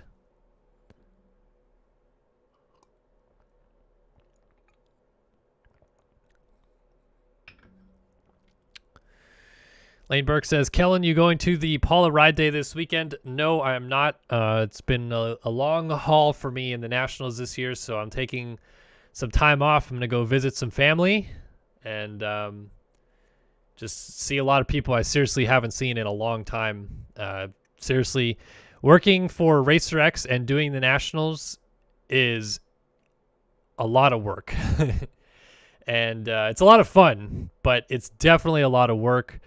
Essentially, we're like a 3-person team, and Jason Wygant is part of that team until the Nationals start, and then he's on the TV crew, obviously. So we like lose literally 30%, 33% of our workforce, and 2 of us pretty much have to bear the load there a little bit. So, yep, just not going to go riding this weekend at the Dungey Ride Day. Instead, going to go spend some time with family, but I'm definitely going to get riding more in this off season. Really want to get out there and do some more riding for sure.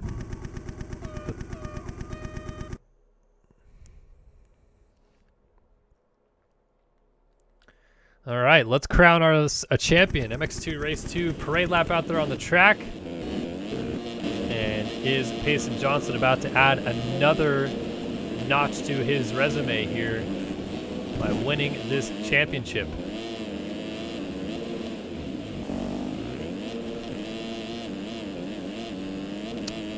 KR Money's hanging in there. Big thunderstorm. Hollow Soul says, your stream was the reason why I got MX Simulator and MX Bikes. Thank you. Well, thank you for tuning in. I appreciate it. And happy that you also picked up the games. If there's any questions that you ever have, please ask me. Or head over to startyoursystems.com. We also have like tutorials and stuff like that you can check out. So,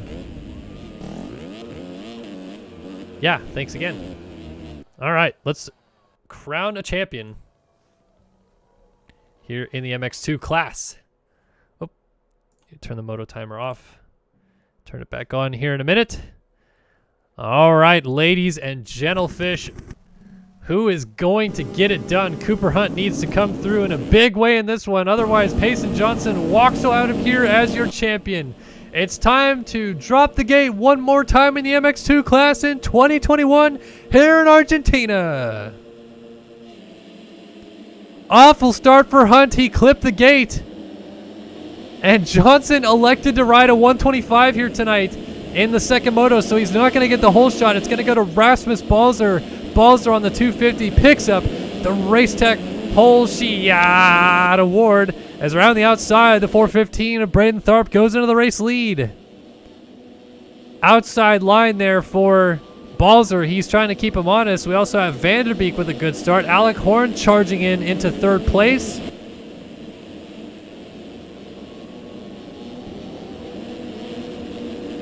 And chaos set to ensue. Balzer trying to pull up alongside Tharp onto the table. Oh, corks a huge scrub, but blows the corner, so Tharp back to the lead. Around the outside, here comes Alec Horn.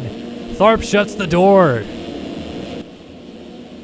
Tharp leads. Balzer into second place. Horn, Shirley alongside Vanderbeek. Cochran. Johnson on the 125, also right up here. He's already running the number one on his back. Dylan Love is up there. I don't see Cooper Hunt at all. Another bad start, it seems, for the 20. Oh, Horn goes down.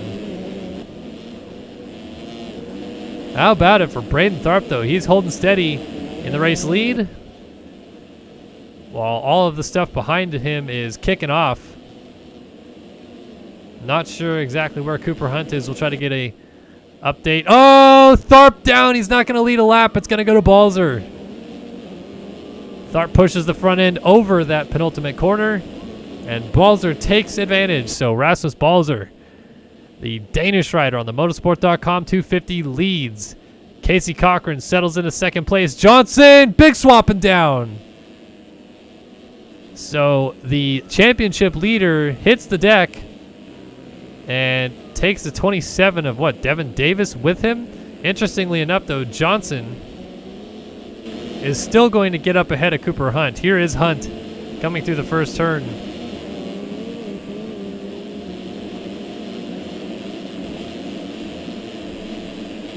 Hunt is now into P12, but he's going to go down, and man, it is just not Cooper Hunt's night here in Argentina. He's watching so many positions go by right there, and he's still got to get rolling up this tricky, steep takeoff. More positions being lost, and now Tomasunis lands on top of him, and Cooper Hunt is down again, and he is dropping well down the order. He was almost into 12th right there, and he picks it up in the back straightaway now in 34th, 35th actually, loses another spot, and now he looks like he's quite frustrated cutting the track. It's more riders going around him. It's just unfortunate because he has had such a good year, and you don't want to end it on a bad note. You'd like to have given it a real good run there at the end to try to win this title, but it's just about the worst night you could have, it seems like, at the races for Cooper Hunt. So let's go away from the sad and go up to the happy. Or Payson Johnson is lagging heavily right now. That is not a good sign. The fortunate part is he has not come to a dead stop yet, and he is fluctuating in and out. That leads me to believe he has still got some sort of connection coming through. It's just a really poor connection. When he comes to a dead stop and no longer seems to exist, oh, what is happening? What is happening? Payson Johnson has pulled off to the left side of the track here by the mechanics area. He is appearing to just troll at this point now as he stops for a quick break there by the mechanics area. Remount still in 20th place. Cooper Hunt is still behind him, though.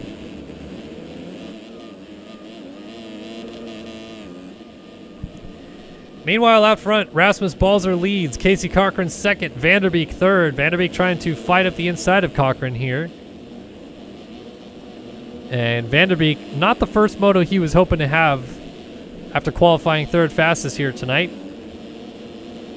But sometimes that's just how the cookie crumbles, so he's trying to fight back and move his way into second place here on Casey Cochran. Salvage a decent night.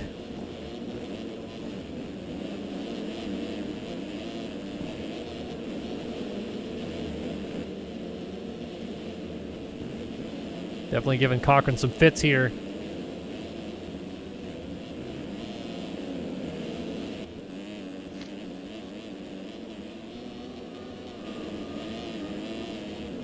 Pushing the pace a little bit too hard, though. Goes wide. Yeah, Vanderbeek, third fastest qualifier, was 18th in the first moto. Man, overalls are crazy right now. Balzer, 5-1. Looks like he would have it. Dylan Love is fourth. Will Clark is fifth. Braden Tharp is in sixth. Kyle Carpenter is in seventh. Here is Seth Shirley. And in what is an interesting battle... Making sure I didn't miss Sullivan somewhere. I didn't. Interesting battle for third in the championship. Shirley is going to get third in the championship as it runs. Where are his contenders in this one? Leitzel's one of them. Leitzel, the first moto winner. Starting to charge his way forward. He wants to get third in this title. And the other man must have gotten an awful start or something. Here he is, Luke Sullivan. So all three of those guys, Sullivan entered 1 point down of Leitzel and Shirley, who were tied for third in the championship, into this moto. And as the title seems to have been completely all but lost for Cooper Hunt in terms of actually winning the championship here, focus on that battle for third in the title because it was so close. As Hunt goes down again. I mean, he is pretty much dead last now. It's 36th. He only has Zach Wells behind him. And we are nearly 7 minutes into this moto. Cooper Hunt is having a nightmare of a second moto right now, while his teammate Payson Johnson stops to fix his internet and continues on still in the points. I'm sure Hunt is wondering, what the heck did he do? Did he walk under a ladder? Did he throw salt over his shoulder? Did a black cat walk in front of him? Because he has found every little piece of bad luck that he could find here tonight. Ooh, balls are out front, tossing the filth. Keeping the Argentinian fans entertained, but then flips onto the ground dramatically, and that will likely cost him the race lead. Here comes Casey Cochran to take over the race lead. Vanderbeek is going to move into second place, at least temporarily so. See if he holds it on to the outside. Yes, he shuts the door there. And we have a three-rider battle for the lead out front.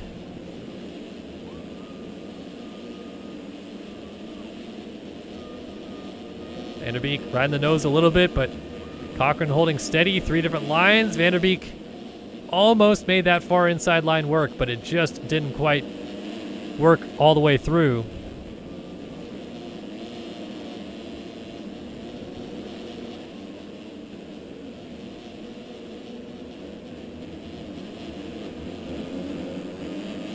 That's a good fight, though. Cochran really would like to end this championship with a race victory. His outdoor campaign hasn't gone quite as swimmingly as his Supercross campaign did when he was consistently running out front, battling for wins. Won the Indy 3 Supercross in this game earlier this year. As Balzer goes around the outside to get back around Vanderbeek, but Vanderbeek tries to fight back. Balzer holds steady. They all kind of funnel into this line. Dualies over the finish line jump. Almost Charlie's with Vanderbeek in the background. Balzer trying to hold it on a little bit longer. They both run it deep, and Vanderbeek almost sneaks back up the inside to get back into second place. Fantastic fight for the lead as Cochran continues to lead them around.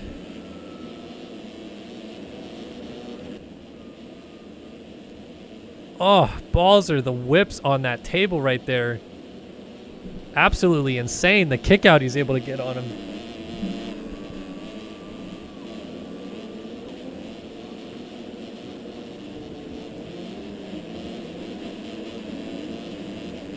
through the waves section comes Casey Cochran. Off the little tabletop jump here and flowing through this back section now. They're starting to drop Vanderbeek just a tiny bit. He's still right there, but it does seem like it's a little bit of a 2-horse race for the lead instead of a 3-horse battle at the front, as Balzer has really pushed Cochran, and he's still just throwing huge upside-down whips at every opportunity. This might be a chance. Cochran crosses over and holds on, but look at Balzer. He peeks up the inside. This line has potential, but it's not quite deep enough yet to make it work. Oh, Cochran down! Tried to get a little kick off of that step down. So Balzer back through into the lead. Vanderbeek moves back into second place. Cochran regroups in third. Here comes, we got Seth Carr, Seth Shirley, Dylan Love, Will Clark, Braden Tharp, and then Adam Holm in the fray here. And Leitzel's perhaps lost a little bit of ground to this group because he was closer, I believe, to Shirley last time we checked in. And we got Mills, Johnson, Carpenter, Matherly, Copeland, Burns. Burns puts Copeland on the ground. So is that, I think D Mills, or no, Jack Haley, excuse me, going through. Alec Horn. Copeland remounts ahead of Nygren, who's jumping off the track. Tyler Blowers. Luke Sullivan having an awful moto this time through. Chris Post. Trevin Thompson, Thomas Sunis, and Cooper Hunt. I will give a lot of credit here to Cooper Hunt because he's guaranteed second in the championship. They are way too far ahead of that battle for third for it to matter. And he's having an abysmal time out there right now in this moto, but he's not giving up. He is still outside of the points. He's in 25th. But until this moto is done, I think, until the flag waves, it seems like he is going to try against all odds to win this championship. It just is not going his way. It's not going in his favor. But he's not giving up. And I like that resiliency. I like when guys don't lay over and fight till essentially their last breath in this situation. So kudos Cooper Hunt as he shoots up the inside of Thomas Sunis. That will move him into 24th, but then he crashes. So again, just the way it goes right now. He is not working anything well at the moment, and some of it's his own fault, but some of it's just the way the cookie is crumbling right now. Got a request from Tyson Parliament in chat to go on board with Johnson. So let's listen to this 125 sing for a lap, shall we?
Well, I just wanted to soak that in, and Johnson certainly made that lap interesting. There was a lot of chaos going on. Johnson made up, what, 4 or 5 positions as well.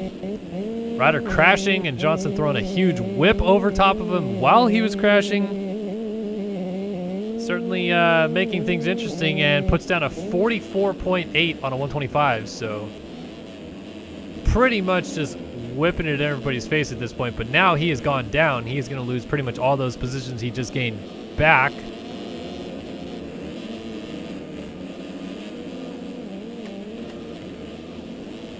Still ahead of Hunt, though.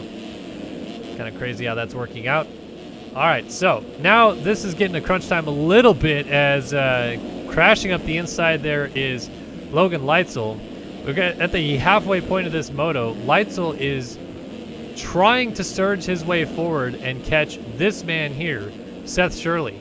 They are tied, provisionally speaking, entering this moto for third in the championship. Shirley has moved into third place in this moto.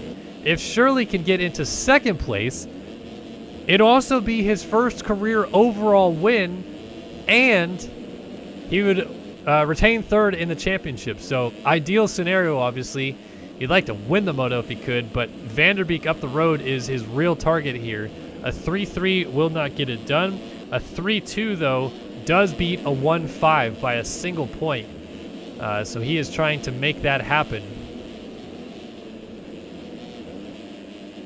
Vanderbeek up the road. Balzer is on the 5-1 right now. The 5-1 for him is worth 41 points on the day. Seth Shirley with 3-3 scores, sitting on 40 points for the day. But also what you have to start factoring in here is where Logan Leitzel gets to. This is your Moto 1 winner. So if he could go 1-4 to Shirley's 3-2, the unfortunate situation there is that he doesn't get third in the championship in that scenario, but he does win the overall by a single point. So what does he care more about? Does he want to win this overall in the finale and end up fourth? Or does he want to get up all the way to Shirley at some point and end up third in the championship, which would also probably guarantee him the overall win? So obviously wants both if he can get them. But we'll see what Leitzel can do.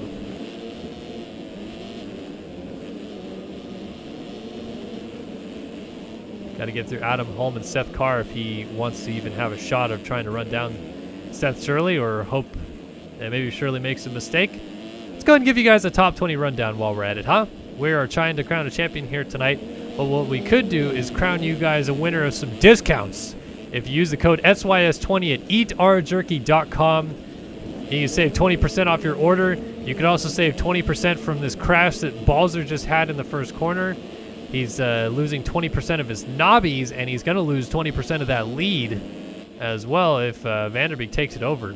So let's stick with this for just a minute, but please use that code SYS20 at eatrjerky.com. And Balzer just immediately has thrown this thing all away. Maxime Vanderbeek takes over the race lead kind of out of nowhere, but here it is. Vanderbeek leads in Argentina. The number 72 Impact rider out of Belgium has taken over at the point. We'll see whether he can stamp a moto victory to end the season. Rasmus Balzer, the motorsport.com number 250 machine, sits in second. Seth Shirley, the number 80 atom.com Cowie, runs in third. Seth Carr on the underground Cowie 347 runs fourth. Logan Leitzel has now moved into fifth place on his underground RC number 37 machine. Sixth place for Will Clark on the Boots House 114. Not for long, though. Number 2 of Adam Holm on the atom.com Cowie moves into sixth, so Clark back to seventh. Eighth for Braden Tharp, the Yogi, number 415. Ninth for Dylan Love on the Proline Designs, number 174. Mason Johnson occupies P10 on the 351 Underground RC machine, trying to get into ninth, though. 11th for Casey Cochran, the BPC number 62. 12th for Cade Matherly, the 195 Stance Ride. 13th on the ground right now, Daniel Mills, number 14, Jack Daniels Racing Machine. So Carpenter goes to 13th on the Tiger Design 39. Mills back to 14th. 15th is now Alec Horn on the mobgraphics.com 310. 16th for Luke Sullivan. Yogi number 11. 17th is Cooper Hunt, now on the 20, Underground RC machine. 18th for Brandon Nygren on the atom.com number 50. 19th for Jack Gatlin, the BPC number 369. And 20th is Dylan Copeland, who is not number 90 on that Tiger Designs machine, I don't believe. But there he is. Top 20 rundown brought to you by R Jerky. And just as I say, we got a switch out front again. Balzerg back to the front. It sounds as though Vanderbeek has gone down. And it allows Shirley through into second. So, Shirley is beating Balzer by a single point. However, Logan Leitzel has moved into 4th place. So now Leitzel is beating Balzer by 2 points. And Shirley by a point to hold on to the overall. But this is going to get interesting in this fight for 3rd in the championship. Leitzel is the fastest rider on the track last time by, and he is catching Vanderbeek ahead of him for 3rd, and he can most certainly see Seth Shirley going up the hill ahead of him, and he knows that this is all for 3rd place in this championship, laying it on the line. I cannot imagine Seth Shirley is going to lay over lightly. He will put up a fight to the death for this one at all costs. But here comes Leitzel on Vanderbeek. He has certainly caught the 72 machine in a hurry. And we still have 9 minutes left on the clock. This is going to be a long haul for Shirley to try to hold on if Leitzel stays on 2 wheels this entire way through. As Balzer checks in out front again. Now Shirley, he's going to cross the finish line jump now in 2nd. Coming across in 3rd. There is Vanderbeek in 4th. Right behind him is Leitzel. That is how close it all is. 42.4 last time by. Logan Leitzel on the move. He wants to go 1-1, I think. I don't think he's even thinking about 3rd in the championship or the implications with that. He just wants to go 1-1. He moves into 3rd place. That is going to extend his grasp on the overall win for today. But that 2.8 second deficit, now 2.7, is the gap to 3rd in the championship. He's 2 points behind Shirley right now, but he's also only 1 spot behind him on the track, and 2 more points are on the offer, taking 2 points away from Shirley as well. This is going to swing the tides. He would go from 2 down to 2 up if he can get around Shirley.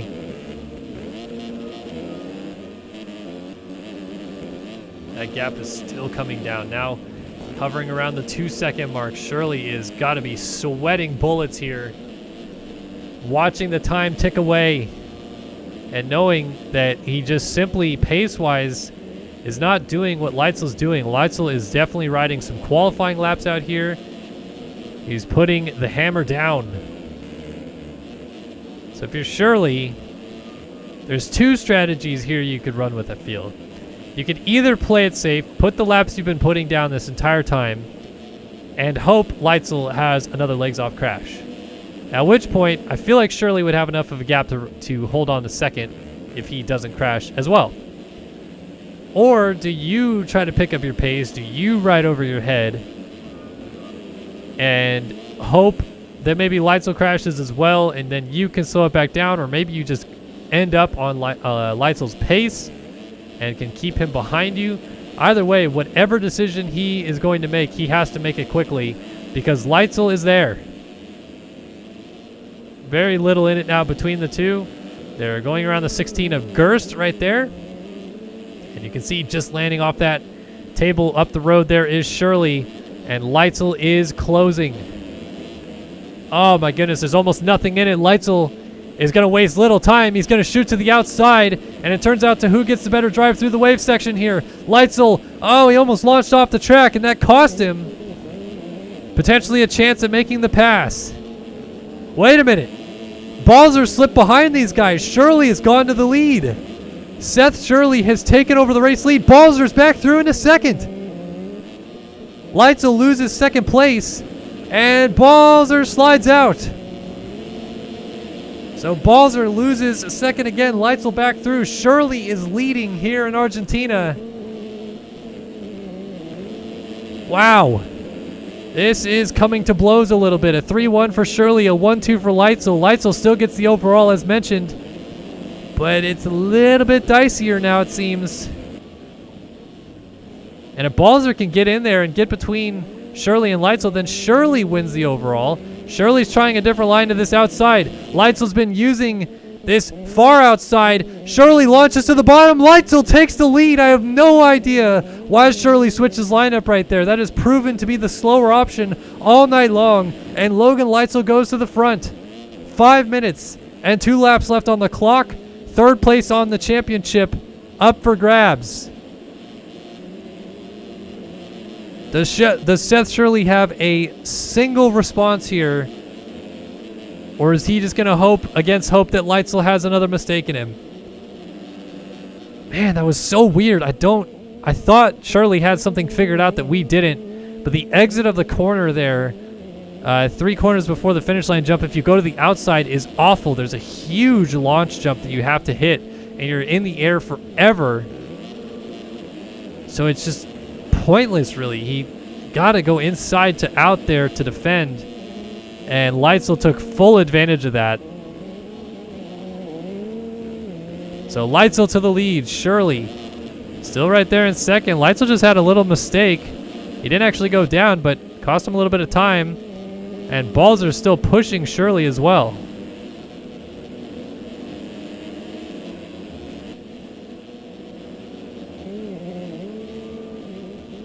Cooper Hunt is up to 13th for what it's worth. Again, it's all kind of a moot point, though. Doesn't really make a difference. Because, oh, Leitzel down! Leitzel just went down and Balzer went back by. And Seth Carr is there as well. Seth Carr goes through into third. Wow, okay, so that actually just gives Shirley the overall win again. And hey, you know what? Strategy played out. Shirley was just biding his time and waiting for the mistake out of Leitzel to come. It has come now. The unfortunate part for Shirley is it was not a legs-off crash. So Leitzel is still right there. He's actually side by side with Seth Carr now for third place. Up the inside, down the mechanics area. Carr shuts the door on his teammate, though. Leitzel tried to show his wheel up the inside there and slid it down a little bit. Right or down, is that is not Shirley, is it? It is! Seth Shirley down off the outside of the track has cost himself the lead in third place in the championship again. So even though the strategy had worked to let Leitzel make the mistake, it doesn't matter. Shirley makes a mistake of his own. And Balzer back to the front. 5-1 scores. It's still going to be Leitzel with the overall and a 1-3. Oh, Leitzel flirting with the edge of the racetrack right there.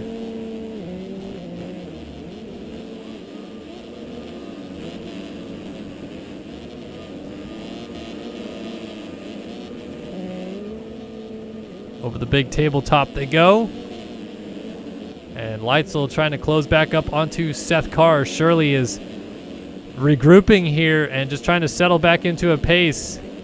This has been an up and down moto for him emotionally. To have the overall, to lose the overall, to have it again, to have third in the championship, to lose it, to have it again, and then lose both of those again at the same time. Meanwhile, Payson Johnson still might have a shot at winning this moto.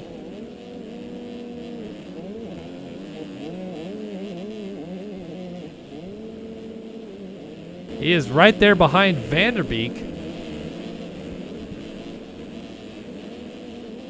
Now Vanderbeek goes to this outside. Johnson's going to use this momentum to swing around, and he'll be a little bit closer to Vanderbeek now. Not able to make a pass just yet, but man, he is flying on this 125. Trying to get into the top 5. Leitzel is behind Shirley again. What is happening here tonight? Balzer has got this lead handily. Seth Carr has now moved into second place. And Shirley moves back into third. More importantly, though, moves back into a position to retain third place in the championship. And Luke Sullivan, who just joined us in the chat room, is not going to fight for third anymore. He is disconnected from this race. Says, GG, nice GP season. Team tactics with Adam's team made me be in 20th all race. So it sounds like there's some atom.com tactics in play, which is probably why Adam Holm dropped down to race tonight. But anyway, this is the battle for third in the championship. Still in play, and time about to expire. 30 seconds left on the clock. Leitzel pulls alongside Shirley to the outside at the top of the hill, but Shirley retains the position. What a battle for third in the championship. We thought the championship battle was going to be more in play here tonight, but this battle for third is intense. Shirley is still holding steady. Here is Balzer. Time has just now expired, and Balzer is going to get the 2 lap boards, so that is going to help Shirley's case aplenty. As Shirley and Leitzel battle into the final couple of corners, Leitzel shoots up the inside and takes over third place again.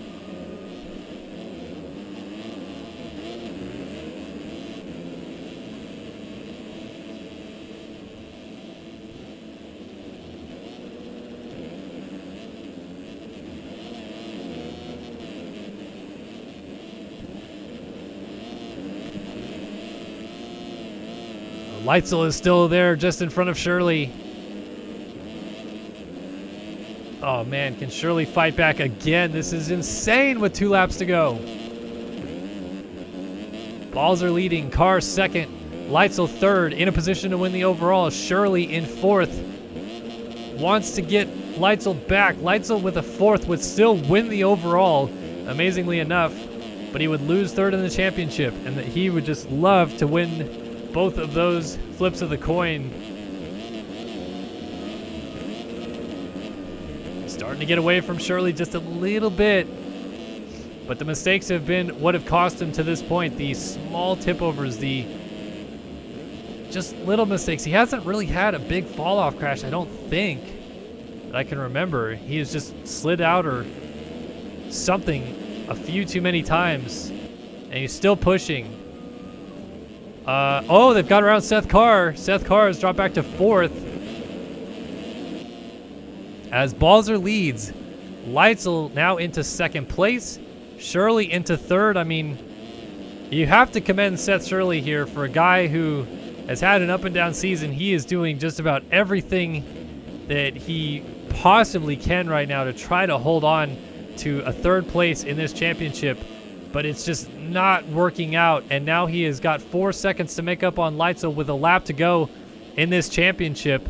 Rasmus Balzer, the Speedy Dane, is going to win this moto barring a late race crash. Eyes on Logan Leitzel trying to get third in this championship. More eyes on this man, Payson Johnson, riding a 125 in this moto, about to clinch this 2021 MX2 World Championship. Seth Carr went down, so Johnson might move into fourth here. Pretty incredible ride there. It's going to get the same spot he got in the first moto, but on a 125 this time. Leitzel, a little kick coming into the race deck table there. He's playing it safe, though. He is trying to ease it into the corners, not make a mistake, not have a front end tuck, but he's kind of hopping around a lot. Things are getting a little bit weird here on this last lap. It's just got about 1, 2, 3, 4, 5, 6 more corners to go, though, and third will be his in the championship. The overall win will be his for the day. And playing it safe again, up the inside, misses the big bump. Just follows this line through the inside. But meanwhile, this man out front, resurgent in the second moto.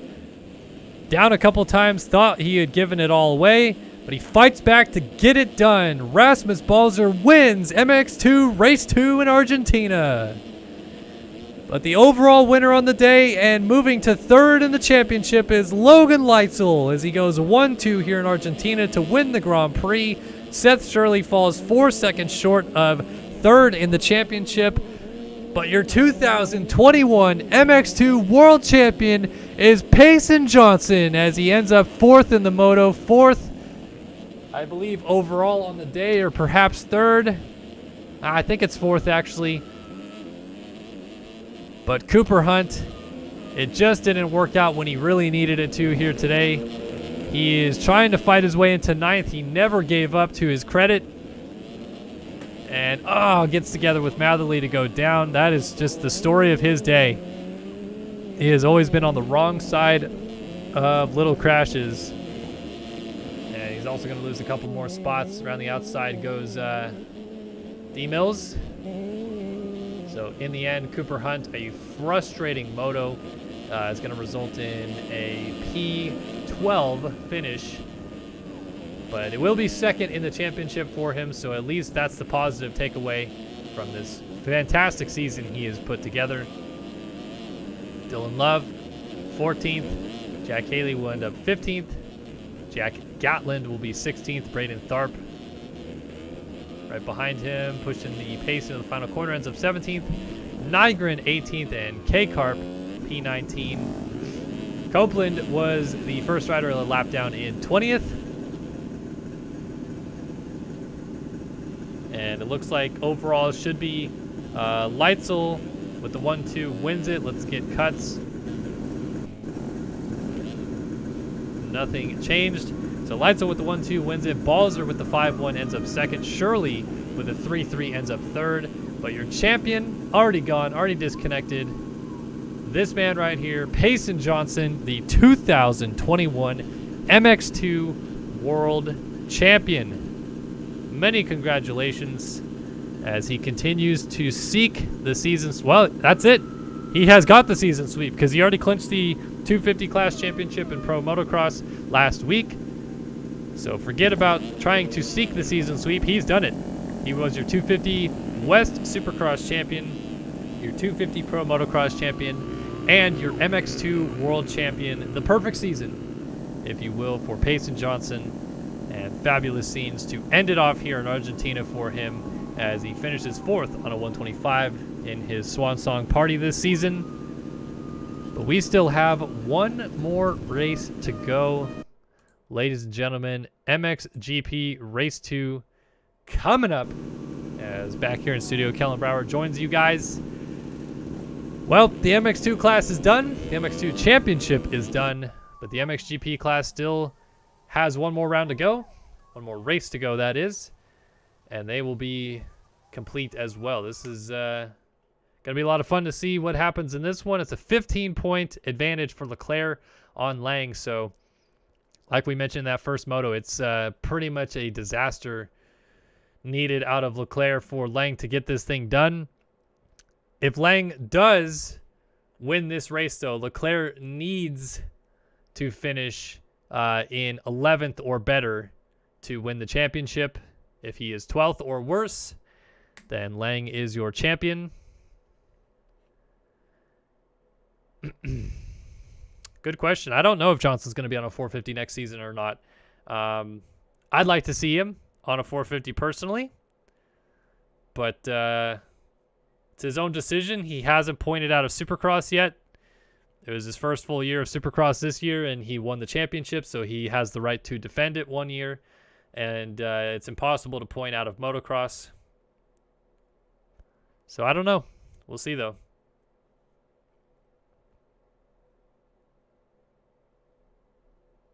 Like I said, though, I would like to see him move up. He's plenty capable of contending in the 450 class, in GPs, in the motocross scene, and in Supercross.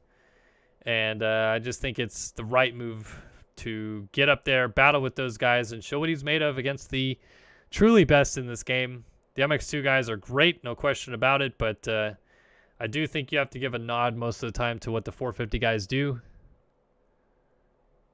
So I'd just like to see that next year if possible.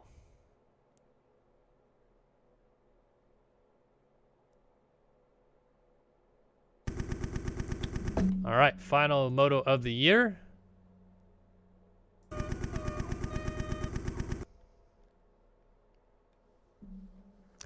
Yeah, so it's Shirley just joining us in chat as well, saying 3-3 on the night. Not much more I could do.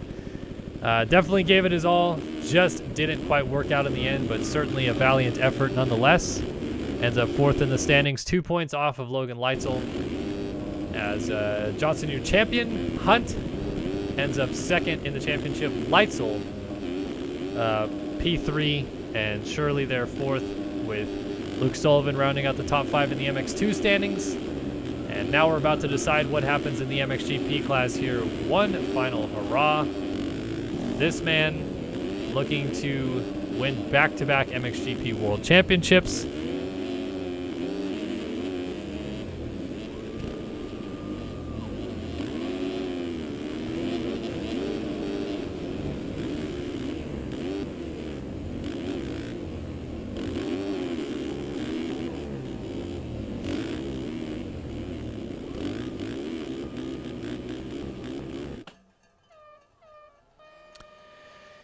Yes, perfect year for Payson Johnson. I believe another 250 rider has done it, though. I'm not going to swear to it, but I feel like that's a Colton Mitchell or Jeremy Seabolt thing. Not too sure, though. But here we go. Final 450 race of the year in the MXGP class. Leclerc on the verge of winning a championship, but can he get it done against Lang? Here we go, the final time in MXGP. Oh, synchronized gate hopping. Lang, Leclerc into the first corner. Lang gets the nose in there and gets the Race Tech Whole Shot Award. He's side by side with Leclerc. Leclerc takes the lead away. Charging up the inside. I think that's Spec there on the 39. But just like we saw in the first moto, Leclerc versus Lang out front. The only difference is Lang is right into second place. So let's see if he can stick with him. Does he race him straight up as well is the question. Or does he give him a little bit of rubbing? Obviously, the only hope here is that Leclerc has something seriously dramatic happen. So I think even if Lang put him down right now and allowed pretty much the majority of the field to go by, it's not going to make that big of a difference, because Leclerc has ample time to charge back up and finish at least inside of the top 10, which is really all he needs. So I think Lang's here, or Lang's purpose here, I should say, is to go out and try to beat Leclerc straight up, win this overall, go out on top in the battle. You may lose the war, but carry that mindset with you into the finale of Pro Motocross at Hangtown later this week. And I think that's exactly what Lang is going to try to do. He is going to latch onto the back of Leclerc here and try to make a clean pass and try to win this overall. Oh, but Leclerc slides out.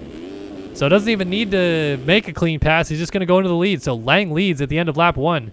Leclerc, he falls back into second. Blakely third. Donovan side by side with Spec over the finish line jump in fourth. Sixth, Arnbrister. Seventh, Heilman. Eighth, Frank Jackson. Ninth, Jacob Hubbard. P10 for O'Brien. Hall 11th. Magnetti 12th. Janis 13th. Bruns 14th. Carter over the line 15th. Wisdom 16th. 17th for Fitzpatrick. LeBeau 18th. 19th for Bear. 20th for Jason Stubbs. Castaneda 21st. Uinaka in 22nd. Larson 23rd. Rockefeller 24th. Brown 25th. Robert Wilson 26th. Ashton Rakowski here in 27th. 28th for Gavin Leachman. And 28 riders started this race.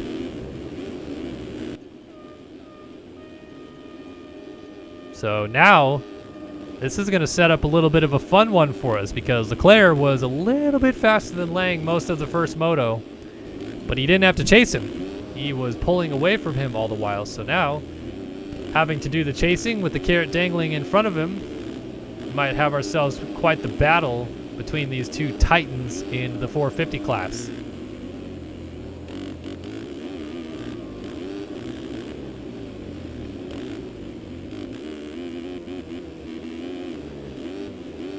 Leclerc scrubs it a little bit and scrubs again down the back straight here.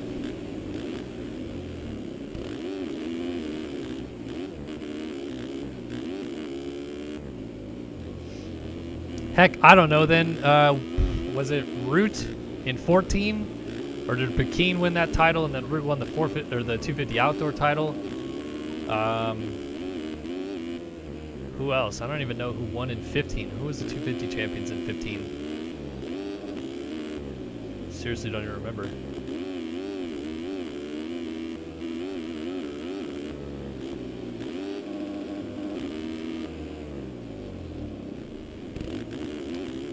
Might actually be the first 250 sweep then since Jeremy Smith would be my guess. And I guess it would be the first overall sweep as well. Fresquez did the Indoor-outdoor sweep in 12 on a 450.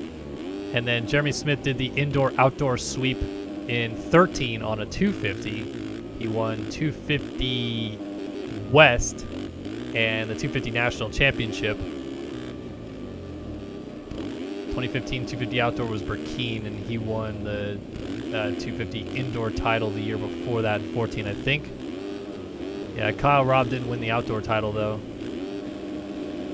So yeah, Jeremy Smith, last time there was a sweep indoors and out. And Johnson did one better because Jeremy Smith did not win the Grand Prix championship that year. Fjellberg did. So Smith was 250 West, 250 outdoor champ. Fjellberg was the MX2 world champ that year. And then Johnson this year, so 2021, 8 years later. Indoor champ, outdoor champ, and MX2 world champ. So one-ups Jeremy Smith from 8 years ago as Leclerc shoves Lang off the track. Was not expecting that.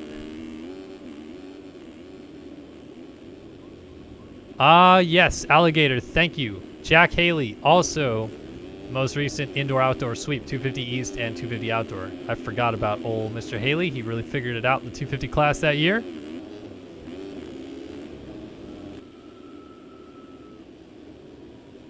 Curious to see if Lang, with Leclerc pushing him off the track, is going to get a little feisty when he maybe has a chance to go back after him. The sketchy LEO says, so Kel and I watched the top 10 greats of MXS you did years ago. How big do you think that list has changed since then, or do you believe it hasn't? I think it has, but I don't think it has as much as people want it to. I think Leclerc obviously is the biggest mover. I'd put him from 10 to 2 or 10 to 3 maybe. I still don't put him ahead of Fresquez personally. He's arguably the GOAT. I get it, but I still think that Fresquez probably beats stiffer competition. Hate to say it, but it's the truth. And then I think Mullins probably goes from 5th to 4th. Jeremy Smith goes from 4th to 3rd. Brian Haskell probably goes from 2nd to 6th or so. McCracken and Austin Jones probably fall out of the top 10 in favor of like Seabolt, maybe. But I don't think it changes that much. I think you still see pretty familiar faces in there.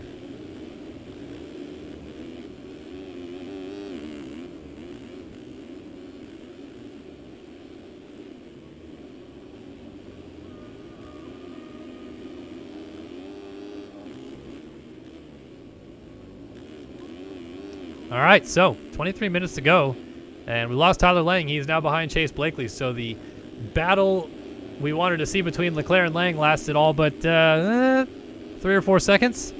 Leclerc caught him, punted him off the track, and continued on, and Lang has to fight back. Tell you what it does, though. Leclerc being a little sny like that, I think ignites a bit of a flame under the Underground RC team.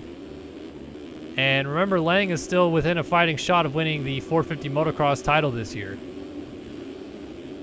So if you're the Underground RC team and you see what Leclerc is doing to pass Lang for the lead, maybe move a couple guys from the 250 class to the 450 class this week. And hope some of them start in front of Leclerc and don't make it easy on him. Because Leclerc doesn't have friends out there. He needs Ben Seberg to come back. Ben Seberg has been missing. Not sure where his teammate has been. But Ben Seberg at the last round would be helpful for Leclerc.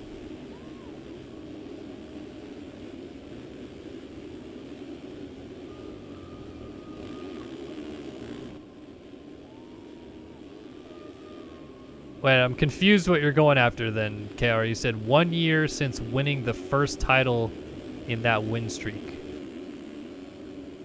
I don't know what that means. Because, like, so Jack Haley, 250 East and outdoor title in 2018. Is that not what you're going for?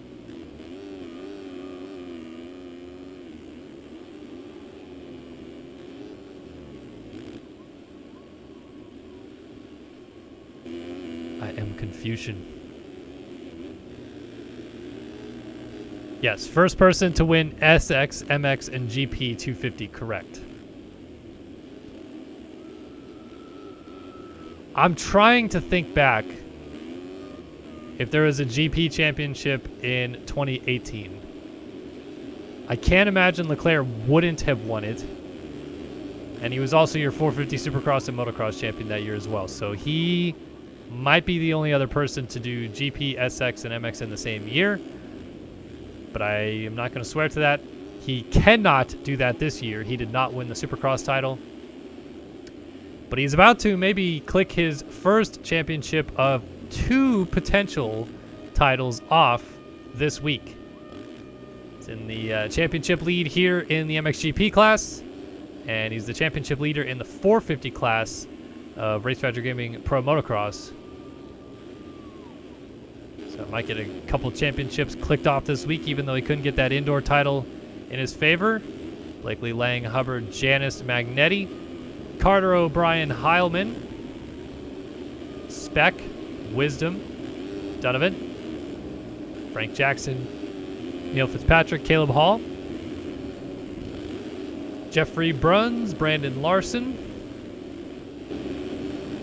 Got Jason Stubbs side by side with Braden Castellaneta and a lapped rider, I guess, Robert Wilson, Aaron Rockefeller, Jacob Arnbrister, Austin LeBeau, Ashton Rakowski, Austin Bear, Tyler Uinaka, and Gavin Leachman is that rider that's a lap down.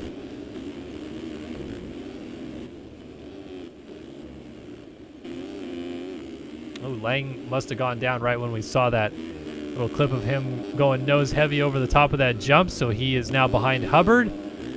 So Lang versus Hubbard now for third, as Blakely has really pulled away in second place here.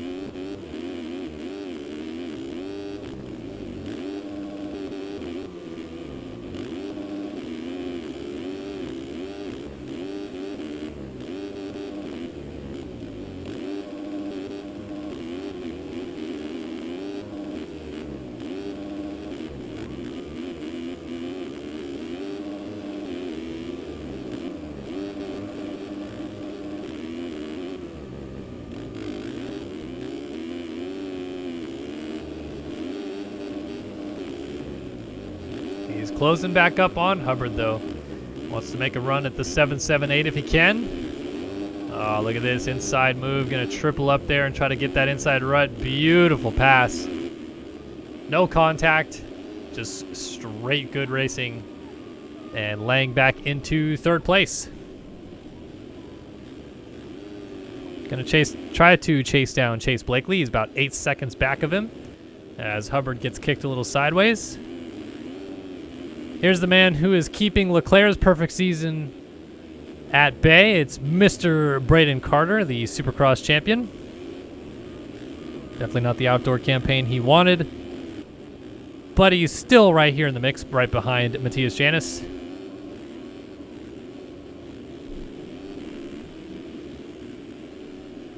Got Blake O'Brien, Luke Magnetti. Trying to keep an eye on some battles. Here's a good one. Jet Wisdom, Caleb Hall going at it.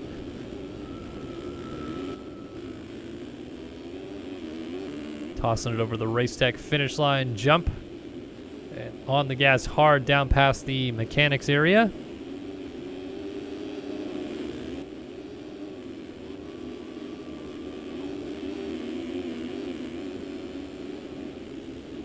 Oh, Wisdom down. And Hall down. And Donovan down. So they all three get together, and benefiting is John Heilman.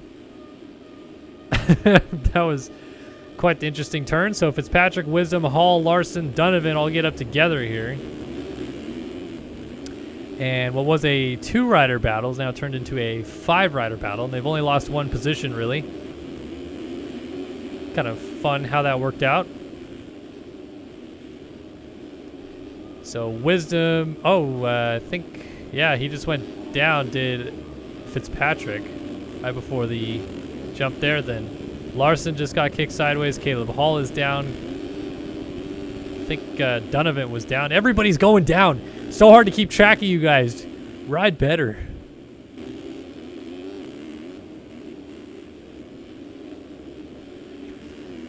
All right, we're coming up to the halfway point of this one, so let's get you guys another top 20 rundown, the final top 20 rundown of the 2021 Grand Prix Championship. And it's brought to you by atom.com. Head over to ayetom.com and check out his latest releases of music, his latest releases of merchandise as well, and support the man, the myth, the legend, Adam Holm in his career. Been a long-time community member here in MX Simulator, so all of you fine community members nowadays better pull out that wallet, go buy some atom.com merch. And atom.com brings you this top 20 rundown. Alexis Leclerc, the Rockstar Energy Husqvarna Factory Racing #1, leads the way, or is he about to go down? No, he's good. All right, so Chase Blakely running here in second place on the BPC number 21 machine. Third place for Tyler Lang on the Underground RC number 4. Fourth behind him, Jacob Hubbard. 7th, 7-8, Phil's Ski and Snowboard KTM. Braden Carter, Phil's Ski and Snowboard number 19 machine, runs in 5th place. Blake O'Brien on the OVO 167 machine runs in 6th. He's got Matthias Janis on the number 130 Underground RC Cowie closing up behind him in 7th. 8th place for Luke Magnetti on the BPC number 13 Yamaha. 9th for Caden Speck. The hashtag 4Yawn number 39 machine. 10th is John Heilman on the Covenant number 60. 11th for Jet Wisdom, the number 99 BPC Yamaha effort.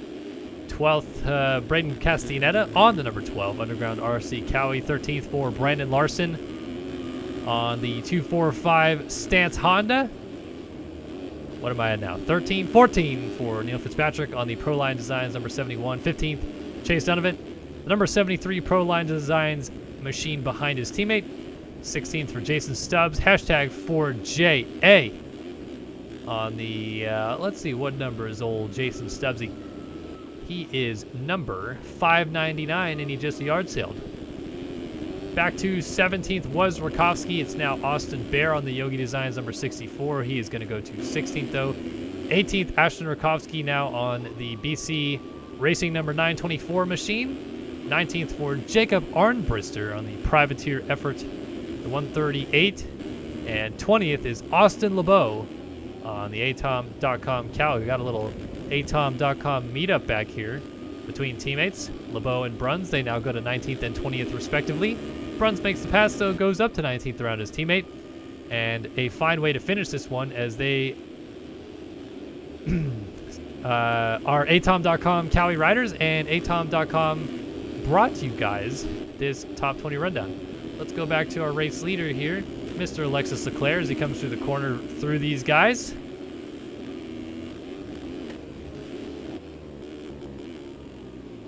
Leclerc looking to stamp this MXGP World Championship with authority. A 1-1 performance here in Argentina. And credit where credit's due, Lang really did keep him honest throughout the year. Straight up as well. But in the end, Leclerc, gosh, he's just so hard to beat. Such a talented and well-developed gamer in MX Simulator. He has become the true perfectionist in this game. His lap times are on point. His race pace is good.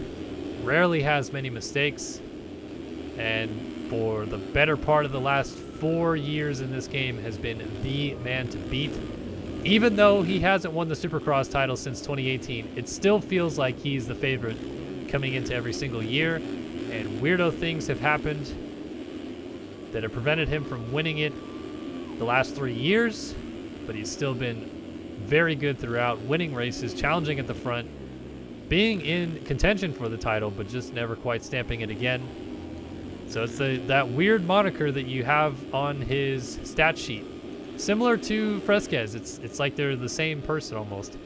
But Fresquez, you know, he won those 4 Supercross titles. He was so good indoors, so many race victories, and outdoors he won the 2012 title, but barely did it over Tyler Lang. I think it was 3 points in the end between the two. So close. But Fresquez did get that win. And ever since then, he just was uncompetitive really outdoors. He just couldn't make it happen. It kind of started to fall apart halfway through the 2013 season, and he really never got his footing back underneath of him after that. Meanwhile, Leclerc, he won the 2014 outdoor title, and then now has won 3 outdoor titles on the trot, 18, 19, and 20, to become a 4-time national champion, which nobody had ever done. Nobody had ever won 2 titles in a row until Jesse Mullins came through and did it in 15, 16, and 17. And then Leclerc picked up the pieces after Mullins was banned permanently to win in 18, 19, and 20 to become the 2nd consecutive 3-time champion in the 450 class, but also the only 4-time champion outdoors, matching Leclerc's 4-time Supercross champion, or Tyson Fresquez's 4-time Supercross championships. Yes, Tyler Crane, not Lang, is what I meant to say. There's so many Tylers involved in this game, unfortunately. But yes, Tyler Crane in 12 is who almost prevented Fresquez from that win. Either way, Leclerc is on his way to his 3rd MXGP World Championship, I believe it is. And potentially later this week, his 5th Pro Motocross Championship in this game. He will have collected the most titles in the North American Series if he can stamp that one off on Wednesday. He's the winningest rider in 450 motocross and supercross history combined. Not quite the winningest rider when you combine 250s, though. Title still goes to Jeremy Smith, but not by much. And actually had a lengthy conversation with Jeremy Smith about that topic this weekend at Hangtown. And Smith pretty much said there's no chance he's going to stop Leclerc at this point.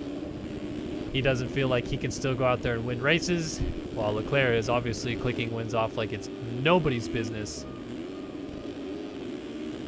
So Leclerc, not too far away at this point from becoming the winningest MX Simulator player of all time. More championships than anybody else. And just all around, arguably the greatest player ever. But still just can't seem to get that 2nd elusive Supercross title the same way Fresquez could never seem to get that 2nd elusive 450 motocross title. Weird the way it works, but just the way the cookie crumbled. Lang has moved back around Blakely into 2nd place, but they're still battling. Seems like the pass was recent because Blakely's right there. Lang is starting to put a charge in to pull back away.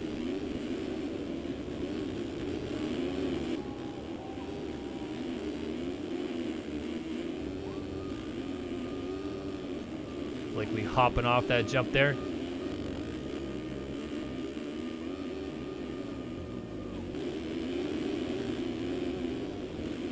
Losing a little bit of ground, it seems like, in every corner to Lang, but he's keeping him honest. He's hoping for maybe another mistake out of the 4. Carter to the outside of Hubbard. Oh, he had to squeak through a lapped rider there. But Hubbard holds on. Oh, dualies. And then Hubbard yard sails into Carter, and they both go down while battling heavily for 4th place.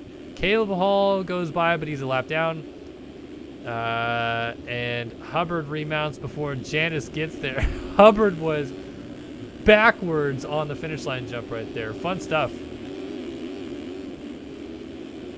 No, I don't believe Jeremy Smith has officially retired from MX Simulator just yet. I think he still is going to give it a shot next year. Just hasn't been around of late. Obviously, he's been quite busy. Just went 40-15 in the 450 class this weekend. And I was talking to him this weekend. Doesn't know yet if he's going to race next year or if it will be with the SGB Maxxis Babbitt's Kawasaki team like he's been on this year. Would love to see him back at the races. Jeremy Smith is a likable character. Obviously, from any MX Simulator fan standpoint, always great to see one of the greatest in this game's history out there cranking it with the real-life pros. He's always been a very talented rider. Good to see him score some solid points this weekend. 6 points total. But, yeah, not too sure. I don't believe he's ruled out a comeback in MX Sim just yet. Down to the final 6 minutes and 2 laps of the MXGP season. Leclerc has got this thing in the bag. Keeping an eye on Janice versus Hubbard here, though, because that's starting to heat up a little bit. Janice is trying to take advantage of some lap traffic here, while Hubbard deals with the chaos.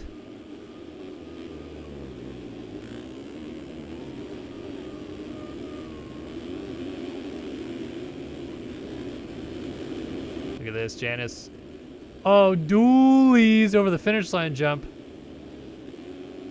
Trying to get a nose in there, but just not quite there yet. Now let's see, he cuts back across to the inside. Hubbard holds steady, though. Janice is fighting, but Hubbard seems to be pretty much everywhere Janice tries to go.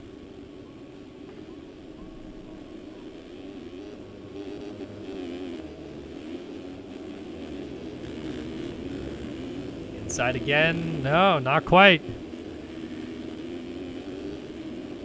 Hubbard is just holding steady. Janice tries to go outside to get a drive up alongside in the rollers. Crosses back over because Hubbard was cutting the line down. Now it goes to the outside, turns to the inside here. Hubbard nearly comes together, but Janice finally makes that pass stick. Good battling between these two. Frantic little action there.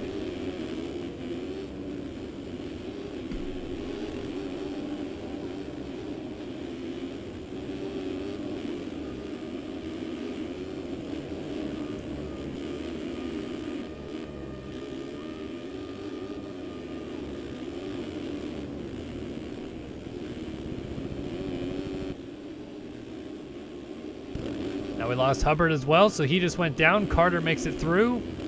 Hubbard also lost a spot to Magnetti.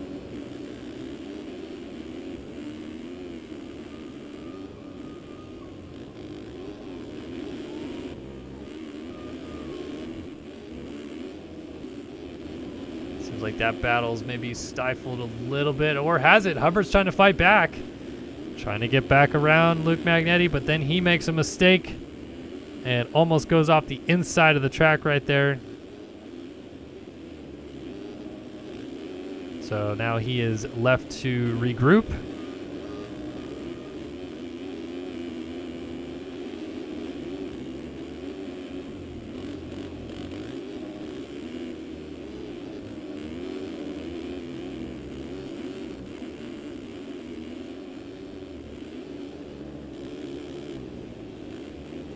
I don't know if 15th is the best result Jeremy Smith has ever had in the class or not. It's a good question.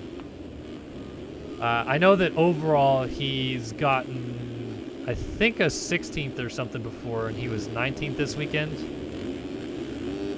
But good question. Not sure. Wait a minute.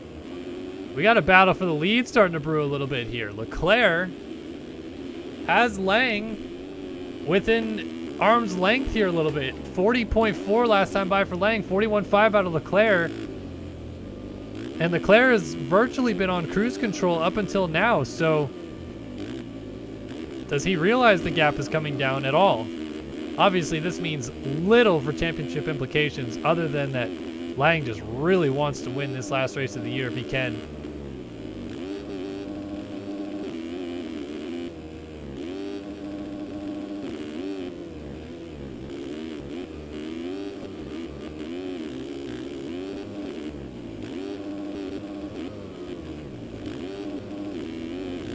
Down to 2.7, 2.6, Lang's closing in.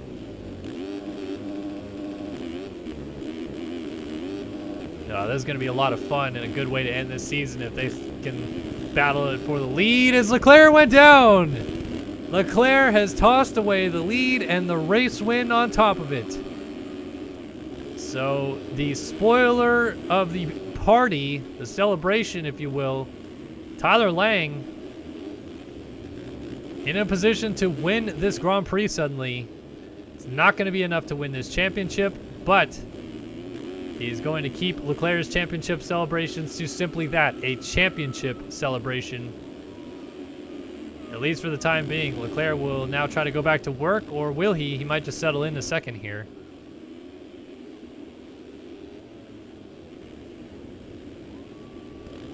hypothetically, if things really got out of hand here, Leclerc needs to finish 11th to win this title. P12 right here, Chase Donovan, is being lapped by him right now.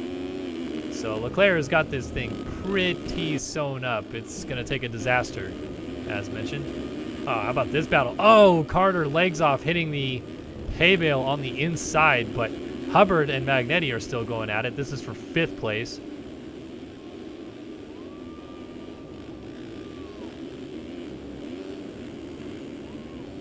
Hubbard crosses back over. Not quite enough. Gonna try to go inside here, but he's being blocked a little bit. Austin Bear. Magnetti swooped around anyway and still hooked the same run he was going for. They're not too far behind Janice, as Leclerc tries to reel those guys back in. But yeah, Magnetti to Janice is not that far. And Hubbard still trying to lurk back here, and he's down. The longest little crash right there, eventually faking all the way backwards and fell off. So Carter goes by. Blake O'Brien did not, but Carter did. And now it's down to Magnetti versus trying to catch Janice. Back to Leclerc versus Lang, though. What's the gap at now? Is it fluctuated at all? 8.6. It's like this is Lang's race to lose at this point. 40.9. He's kind of in a zone here late.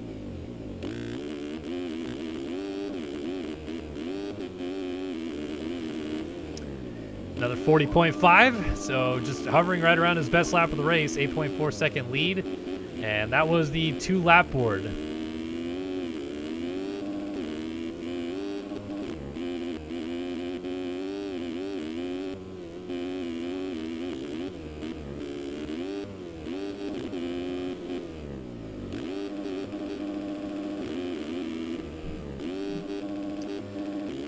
So Lang trying to stamp this victory off. And as mentioned, just keep Leclerc's title celebrations to simply that.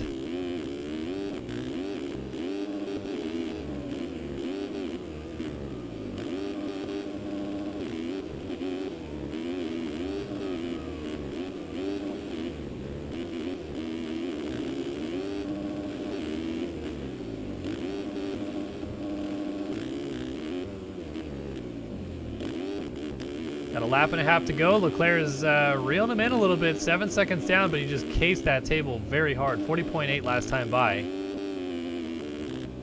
It was over 8 seconds, now down to 7.4.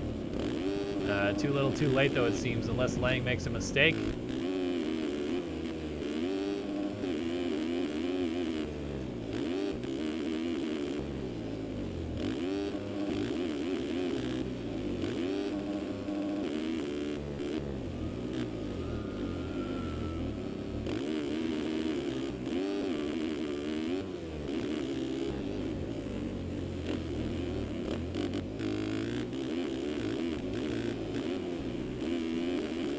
So 40.1 for Leclerc, 43.2 for Lang. White flag, last lap of the race. 3 seconds gained last time by. 5.1 second lead for Tyler Lang, trying to win the last Grand Prix of 2021. He is going to come up 12 points short of a world title in 2021. But a valiant effort nonetheless, and certainly made Leclerc work for it. Making Leclerc work for it again today. He is not giving him this overall win without a fight. Lang at one point was 20 some odd seconds down. Could have easily just let Leclerc walk this thing home, but said, no sir. I am fighting to the end of this. I want to win this overall.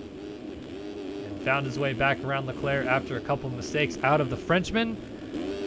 Leclerc's still fighting, 3.6 seconds. It's come down a lot these last 2 laps, but it also does seem like Lang is maybe kind of slowing things down a little bit, just managing. But I mean, look at how hard Leclerc is charging down to. Man, if he had another lap after this, it would have gotten real interesting, but unfortunately he doesn't. 3.4 seconds in it.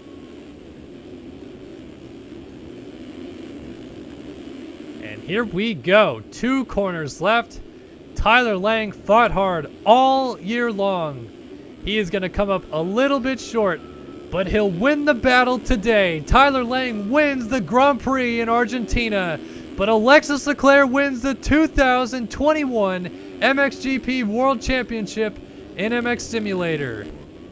Congratulations to the Frenchman, his 2nd consecutive world title, and clinches it by 12 points in the final moto of the season. Chase Blakely's going to bring it home here in 3rd place, ahead of Matthias Janis in 4th, Luke Magnetti in 5th, Braden Carter in 6th, Jacob Hubbard back here in 7th, Blake O'Brien down in 8th, John Heilman in P9, the last rider on the lead lap. Caden Speck was 10th, 11th for Chase Donovan, 12th for Neil Fitzpatrick, 13th for Brandon Larson, 14th for Jet Wisdom. Braden Castaneda here in 15th, getting lapped by Magnetti and Braden Carter. Carter just behind him.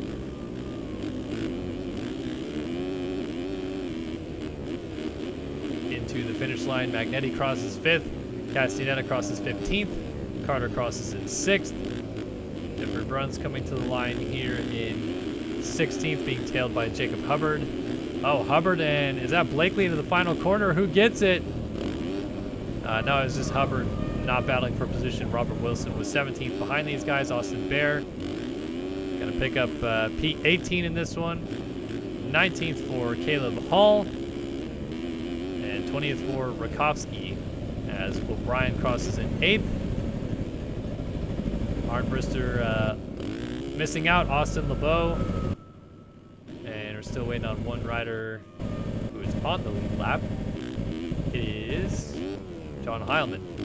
We'll wait for Heilman to cross, get you guys cuts, and send you on your way tonight as we wrap up here in Argentina. One final turn in this Grand Prix circuit, and the last rider to cross the line is John Heilman. There he is. And that is it. Leclerc, your world champion in 2021. Well, it's been a fantastic year at the races, a fantastic year of Grand Prix action, and hopefully you guys enjoyed every single second of it. I know I did. It was a lot of fun bringing you guys the action here all year long. A big shout out, of course, to RaceFactorGaming.com for putting on these races every week and making these things happen. They are the true MVP behind the scenes with all of this, and I can't thank them enough for putting on this series year after year. And also a big shout out to RJerky and atom.com for coming on board with us on the broadcast here this year. We are not done. We still have one more race this year before we are finally wrapped up for the season. It's the Hangtown National this Wednesday at 5:30 p.m. Pacific. That's 8:30 p.m. Eastern for you folks on the East Coast. So we look forward to seeing you guys then. Hopefully you guys enjoyed the action from tonight's Argentinian MXS Grand Prix. But yeah, that's going to do it for us here tonight. Congratulations to your newly crowned world champions, Payson Johnson and Alexis Leclerc, on their titles in 2021. For Kellen Brower and all of us here at Start Your Systems, we'll see you guys on Wednesday night for the Hangtown National. Bye-bye for now.